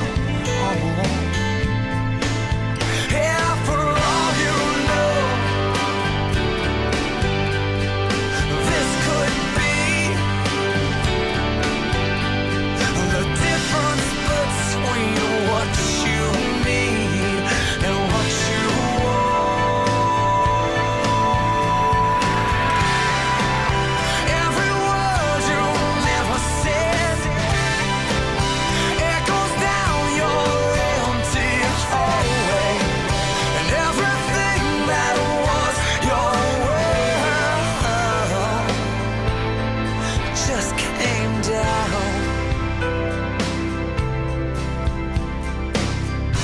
Day breaking on the boulevard, feel the sun warming up your second-hand heart. Lights swimming right across your face, and you think maybe someday, yeah, maybe someday, for all you know, yeah, this could be the difference between what you need and what you want. Yeah, for all you know, for all you know, yeah, for all that you know, this is what you wanna be, girl, what you wanna be.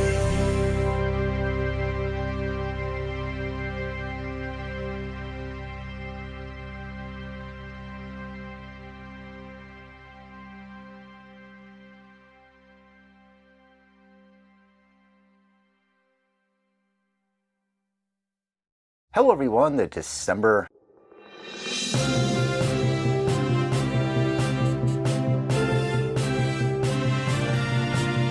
review here. Yes, we do have some breaking news right off the top of this video. I'm not going to throw it out to our man on the street, Evan Evansley, because this is actually kind of a big deal. From Michael Patrick King, it appears that this current season of the show will in fact be its last. So after such an emotionally charged and decades-long storyline coming to an end in last week's episode, if you're wondering how they would follow that up, well, it's by announcing that the show is in fact coming to an end. Here's the official release from the series. And just like that, the ongoing storytelling of the Sex and the City universe is coming to an end. While I was writing the last episode of And Just Like That Season 3, it became clear to me that this might be a wonderful place to stop. Along with Sarah Jessica Parker, Casey Bloys, and Sarah Aubrey, we decided to end the popular series this year with a two-part finale and extend the original series order from 10 episodes to 12. Sarah Jessica Parker and I held off announcing the news until now because we didn't want the word final to overshadow the fun of watching the season. It's with great gratitude we thank all the viewers who have let these characters into their homes and their hearts over these many years. Many years is very true. It's been 27 years in fact since the series debut, with 6 original SATC seasons, 2 movies, 2 prequel seasons, and now 3 AJLT seasons. This 3-decade story has certainly left its mark. I find the news to be rather sad. I mean, just from an entertainment perspective, I enjoy the series. As the years have piled up, you can get pretty invested in these characters along the way. SATC was a groundbreaking show, showcasing the lives of friends in Manhattan with distinct personalities. It was easy to find someone to relate to, and through the craziness of the series, it always came back to the friendship of the core cast. Then of course, from making these videos, I kind of stumbled into the AJLT video universe a bit. When season 1 came out, I was planning on just doing a review on the first 2 episodes, then following that up when the season was over. Well, needless to say, 4 years later, an AJLT has been a channel gift, which I am very grateful for. The show was never perfect, nor was SATC. It's easy to find fault in things and even easier to voice them. The one thing, though, for me has always been that the series was created out of love for the characters and history of the show. It's always been a genuine continuation for the cast who wanted to participate, and to that end, I always felt that it's been a worthy follow-up to the original. I may not have liked every decision a character made, but that's the same for any show that I've watched. If that precluded viewing a series, I wouldn't need a TV anymore. But with all that said, we did have an actual episode this week. It's the 10th in the series, with those last two now overshadowing everything. It almost seems like an afterthought, but here we go. After last week's Big Aiden split, we are thrown into the future in what I would say is about 3 months or so-ish. Carrie has voiceover as we change seasons, and she gives an emotional wrap-up regarding Aiden through her book. She and Duncan have been ramping up their book writing sessions and have upgraded to Carrie's apartment. After 2 such sessions on screen, Duncan ends up asking Carrie if she would attend a publishing party with him. Meanwhile, Miranda and Steve are back together at her apartment, where Brady has made dinner, announced he has decided to go to culinary college, and, oh yeah, got someone pregnant who he really doesn't know that well, and Steve flies off the handle. Outside of his breakup with Miranda, I can't ever remember seeing Steve so upset. He really doesn't hold back. For his part, Brady reminds Steve of his own reality before fleeing the apartment.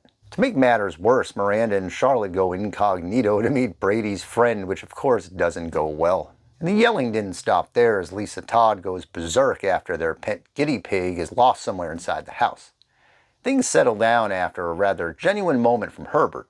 It's great writing in that moment. But then Herbert's day doesn't end well when it turns out that he has lost the comptroller race that he was running in. And meanwhile, Charlotte tries unsuccessfully to attend an online spiritual cleansing due to the chaos at her home.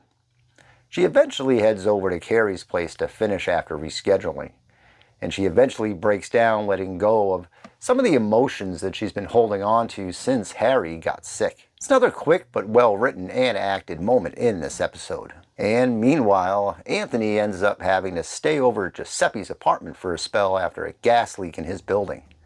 Anthony isn't too keen on his roommate and asks Giuseppe to finally move in with him. And meanwhile, Seema is over at Adam's place for the first time. She's impressed with the well-fashioned home until Adam says that most of the items were from his mother, who passed away when he was younger. At first she feels like this will be Adam's undoing, as she is always trying to find fault in her relationship, so she never really has to get too close. I thought her mentioning this issue to Carrie was a nice narrative callback for the character. But then one night Seema's having a smoke at Adam's place and ends up accidentally tossing a portion of an ivy plant out of a window she was trying to open. And this wasn't just some random plant, no. It was Adam's mom. Well, she brought it to life decades ago and it's flourished. Adam sees it as more than just a symbol, but a living example of his mother. So Seema is horrified at what happened. She stops taking his calls and texts until he finally just shows up at her firm. He's not upset, in fact, quite the opposite. He was able to save portions of the ivy, which now sit throughout Seema's desk area. And this whole thing really hit home for me. It's all a bit coincidental, really, in a random spiritual way.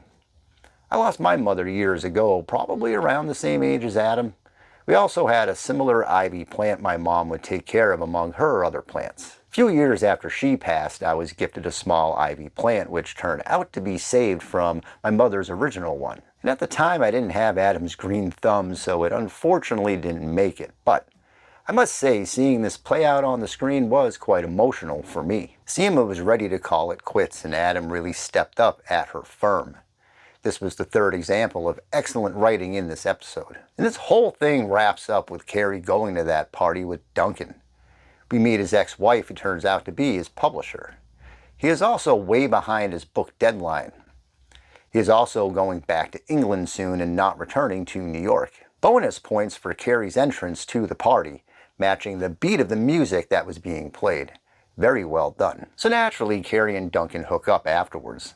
Seemingly no strings attached. Duncan says that he has spent so much time living inside his biography worlds that he forgot about his own living one in regards to the time spent writing with Carrie. Carrie appreciated Duncan seeing her as a writer first and foremost. It wasn't about anything else until this episode. He respected her writing, her thoughts, and that was something that really meant a lot to her. While I appreciated this episode having Carrie and Duncan together, I didn't think was exactly necessary.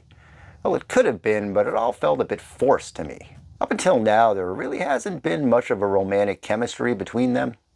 Sure, Aiden had his doubts and Miranda brought it up as well. Both things that she confided to Charlotte about this week as she reflected on what Duncan means. But on screen, she was devoted to Aiden the entire time. In the first official episode with him out of the picture, we fast forward a few months in the first 2 minutes and now she has feelings for Duncan. And they're almost married by the end of it all. I'm kidding about that last part, but it's a bit similar to some of Aiden's mannerisms this season. Sometimes things just seemed a bit out of the blue. There's a lot of characters who all have different narratives, so being able to really develop some relationships, it may get a bit shortchanged by time constraints. So instead we get this, which is fine, it just didn't seem needed. I assume this means that Duncan is gone now as well. 2 weeks and the two main Carrie narratives are done. And now there are just these last 2 episodes to go until it's all done for good. This whole thing, it just upsets me. Well, that's all I got for this week. It's time to regroup and settle in for the final run. How will this all conclude for our 3-decade-long set of friends? And will a certain person currently living in the UK help close this all out? I couldn't help but wonder.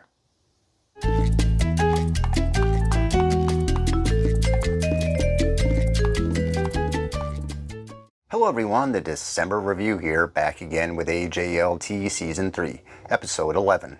It's the second to last episode ever for the series, and I'm still not okay with that. As always, spoilers are ahead, so make sure to check out the show streaming exclusively on HBO Max.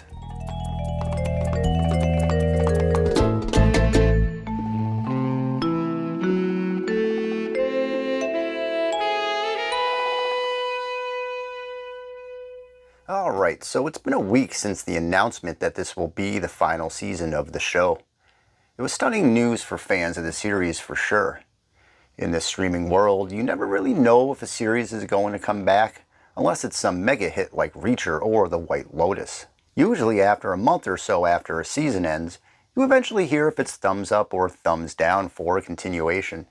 The streaming streets are littered with canceled shows, many that had great potential but never got to make their mark. I found this whole thing a bit confusing in some ways, and during this past week, I've jumped into the headlines to see if I could find any more information. There's plenty of stories out there stating that the series was in fact canceled by HBO and not what showrunner Michael Patrick King claims is a natural conclusion to the story. There's internet rumors that Sarah Jessica Parker is furious over the decision, expecting the series to last a much longer time. Supposedly, story ideas were already in the works. I read they filmed different endings and it was a mystery which one will be used. It was starting to hit WandaVision levels of what if and what is in regards to the now behind the scenes storyline that's being played out. But that's just all internet chatter. It could be all made up, could be real. But one thing that got my attention was after watching this week's episode, they have the preview for the now final one. There's a big header on the screen that says next on the season-ending episode. Season ending.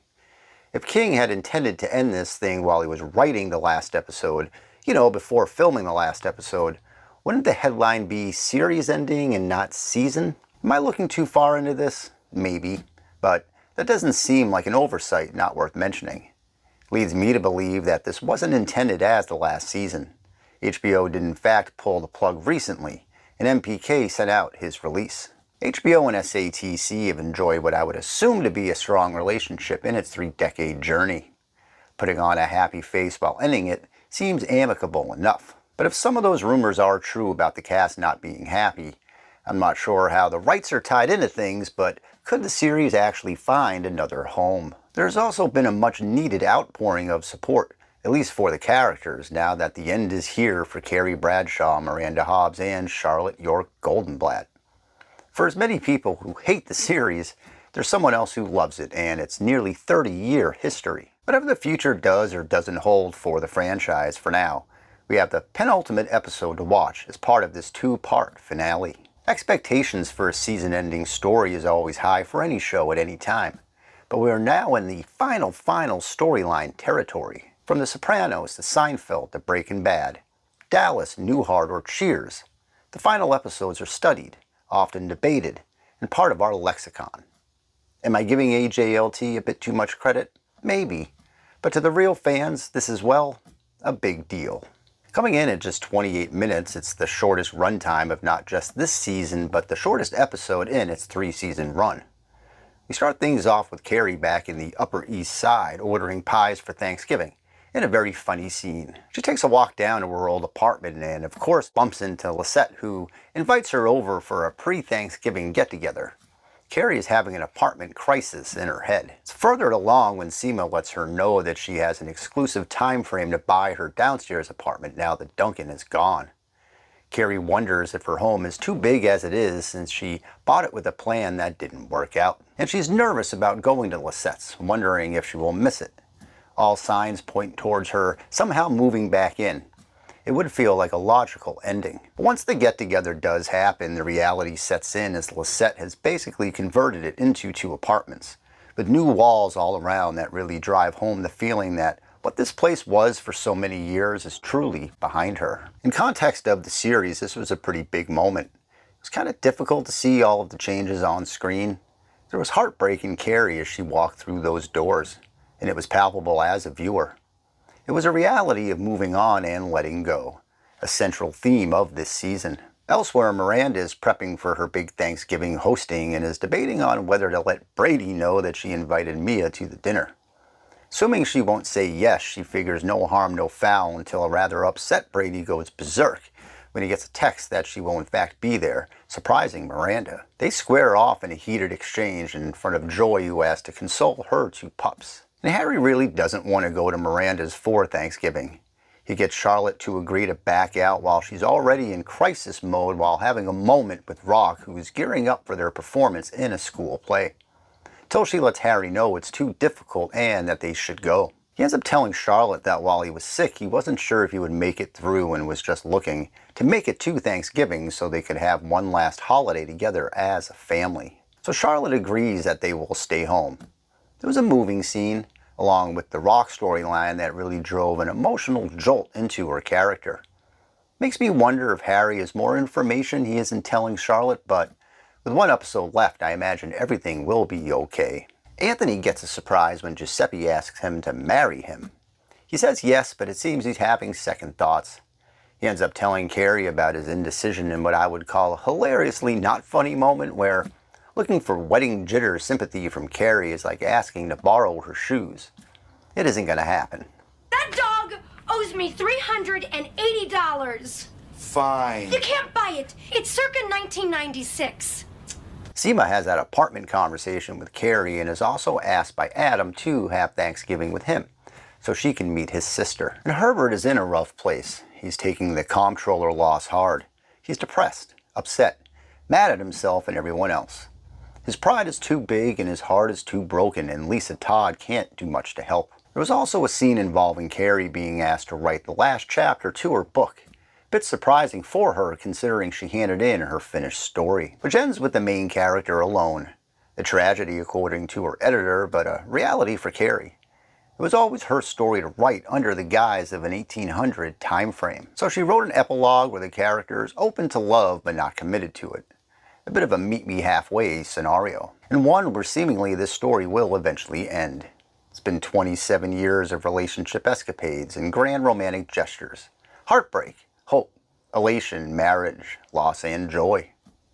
It's been a turbulent adventure for 4 friends who made history, rewriting the rules of scripted television while amassing a legion of fans who found a piece of themselves within the written pages of this story of the city. And just like that, there's only one more episode to see. It's bittersweet if you ask me.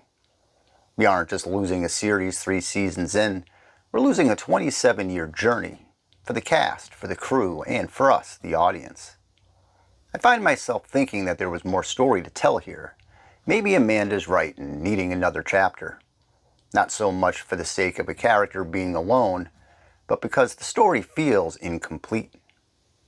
Regardless, it appears to wrap up on Thanksgiving, an appropriate holiday in many ways.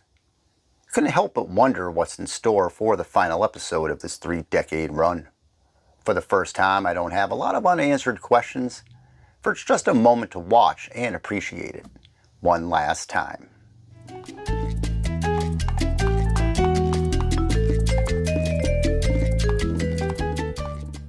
Hello everyone, the December Review here, back again with the final AJLT recap. As always, spoilers are ahead, so make sure to check out the show streaming exclusively on HBO Max. Sweet sun, send me the moon, empty the skies out, bringing me one step closer to you. Send it soon, and I will breathe in, breathe out, till you come in and out of you.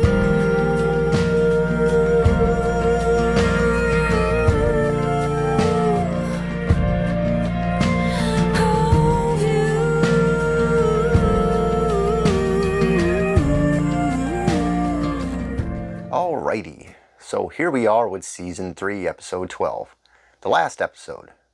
It's been 27 years since the Sex and the City franchise began its historic journey, and it all seemingly comes to a close with this last 30-minute adventure. There has been plenty of speculation as to why this ended being the close of the series. Officially, series showrunner and franchise star Michael Patrick King has said that while he was writing the season, it just felt like the logical conclusion to the story. In the past few weeks since that announcement, there's been a bunch of substantiated reports and rumors from HBO pulling the plug, that there's talks of a spin-off, even a reboot with an all-new cast in an all-new city. But for the sake of this video, I'm just going to leave that there. The reality is this is the final, and just like that, whatever the future holds remains to be seen. I'm fairly certain we haven't seen the last of Carrie Bradshaw. We've just closed the book on this chapter. And as sad as it makes me that the show is coming to a close, I quite enjoyed this final episode. It was understated, not really trying to be a grand finale as if there was some big storyline to conclude. Instead, it was literally Thanksgiving and all of the joy, despair, and frantic pacing that that particular holiday can bring. And there's a poetic undertone to it all in some ways. The dialogue feels a little bit smoother, which is matched by the delivery from its characters. Take, for instance, the scene where Carrie, Seema, Lisa, and Charlotte all attend a bridal fashion show. The scene breaks down into two conversations. The first between Carrie and Seema, where we just found out that Adam doesn't believe in marriage. Seema is a bit thrown by this and asks Carrie why she got married to Big. Her response was quite nice, saying it meant that she was chosen. Seema almost cries, and the talk of fairy tale expectations gives way to Lisa asking Charlotte if marriage is just about them catering to others. And it all plays out under the backdrop of wedding music and grand gowns. Or when Charlotte stops by Miranda's to drop off her stuffing, then has to get back home.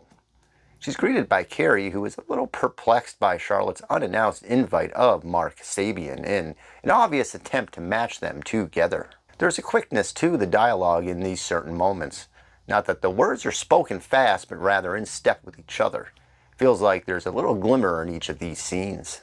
The episode titled Party of One opens up with Carrie stopping by a new restaurant for the first time by herself. It's a fancy new place with robot servers and tablet menu ordering. And to Carrie's shock, it also features a giant stuffed person who sits with anyone who stops in by themselves. It's the second interesting opener in a row. Last week featured Carrie ordering the Thanksgiving pies in an uncomfortable New York scene. And here it's lunch with a side of shame. These types of show openers really stand out and make for a great way to start an episode. The bulk of this final chapter features Thanksgiving at Miranda's place.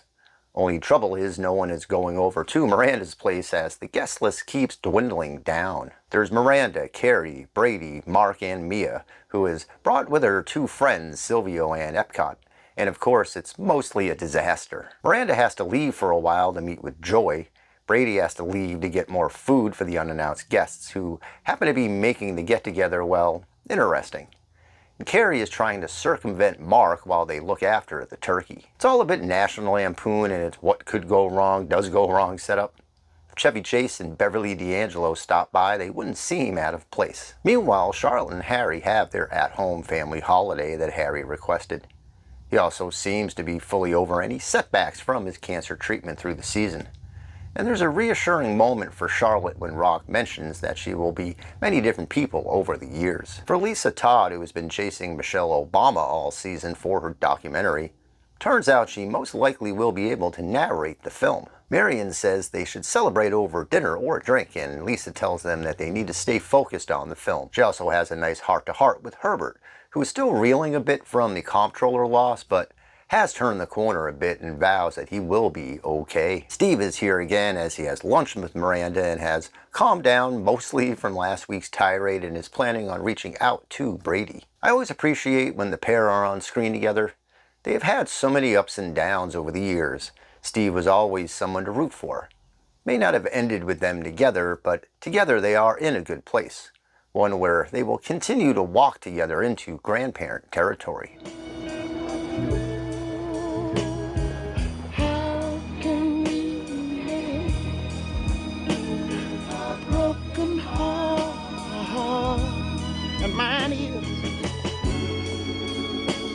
How can you stop the rain from falling?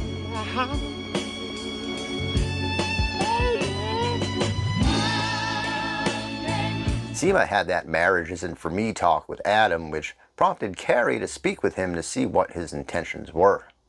The couple had their Thanksgiving meal with Adam's family. For Anthony, he has his talk with Giuseppe about his concerns over his proposal. Giuseppe assures Anthony of his good intentions before smashing a pie into his face, and they all laughed. Speaking of those Thanksgiving pies, there's a great scene with Carrie running around the city, dropping one off to everyone who won't be attending before finally landing at Miranda's. As the episode winds down and after a rather unfortunate situation in Miranda's bathroom, there seems to be a disproportionate amount of bathroom scenes this week. The chaos of the day was behind everyone, and we can fall into the show's final scene, which features Carrie going back home. She puts in the key, opens the door, turns off the alarm, keeps her shoes on, and looks around. Will there be a knock at the door? Would it be Duncan? How about Samantha? A shock return of Aiden? Maybe it's Mark. No, there will be none of that in this chapter. It was never really about that for Carrie this time around. Not since the end of the first episode in Season 1. From that moment, everything changed. You know that I'd be with you if I could. I'll come around to see you once in a while. Or if I ever need a reason to smile. Instead, Carrie walks up to that karaoke machine and brings up Barry White.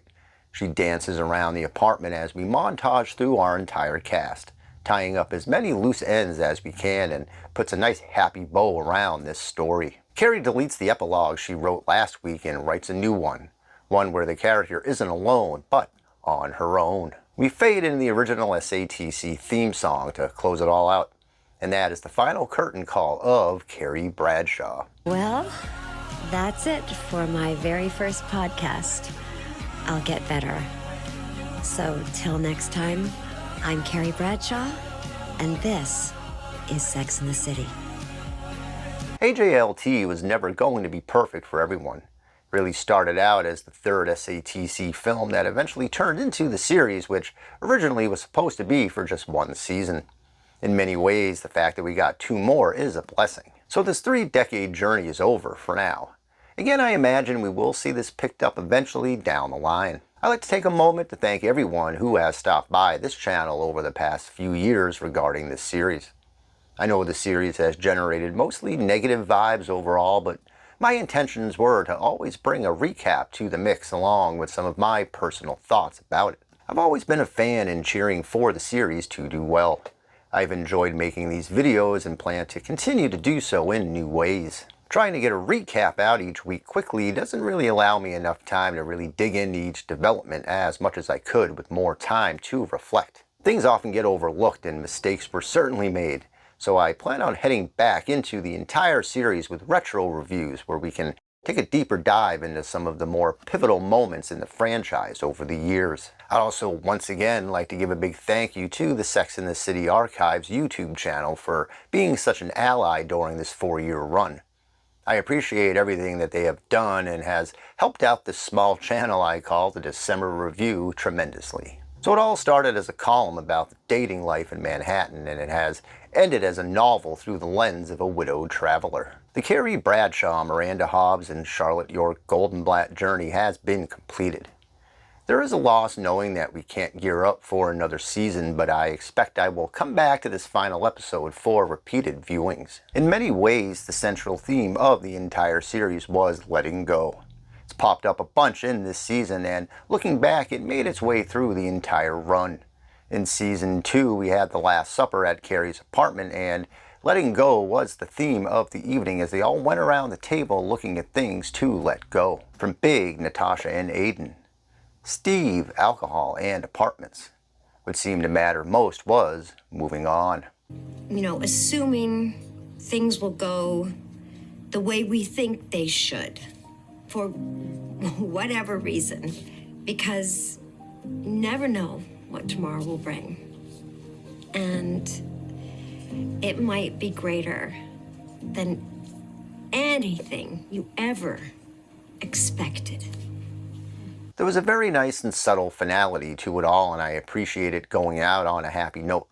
We leave everyone in a good place, or at least with an exceptional support system that will continue to bring out the best in these friends through the continued chaos that life brings with it. It may not have been perfect, but what really is? At the end of the day, it's what makes you happy that's most important. For 3 decades, through all the ups and downs, all the burgers and trays, it was always about the friendships of these Manhattan streets. Thank you for sharing this portion of the journey with me.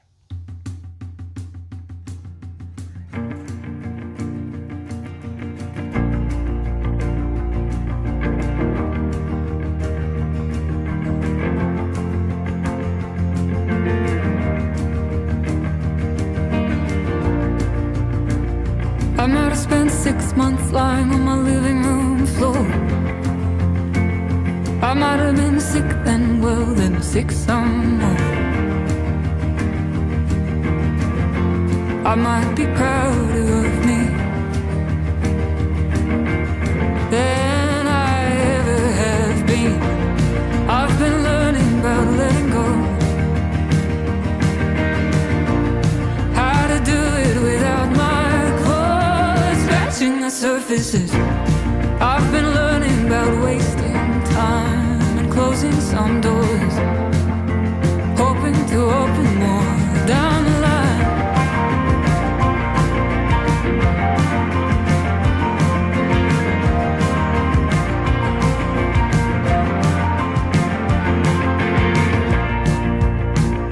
I knew from miles away that I would detonate. I tried some magic tricks to skip my fate, and then gave up the ball as a defender. The trick was simply to surrender.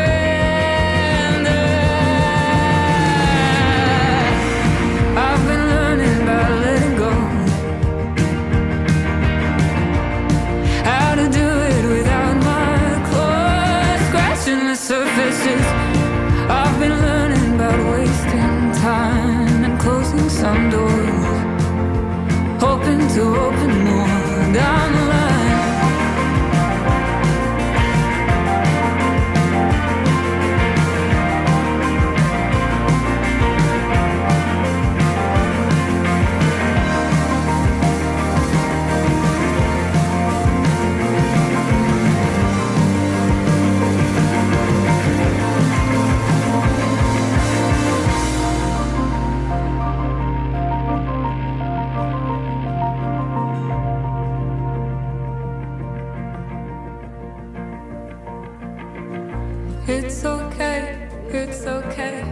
make mistakes, make mistakes. It's okay, it's okay. Make mistakes, make mistakes. It's okay, it's okay.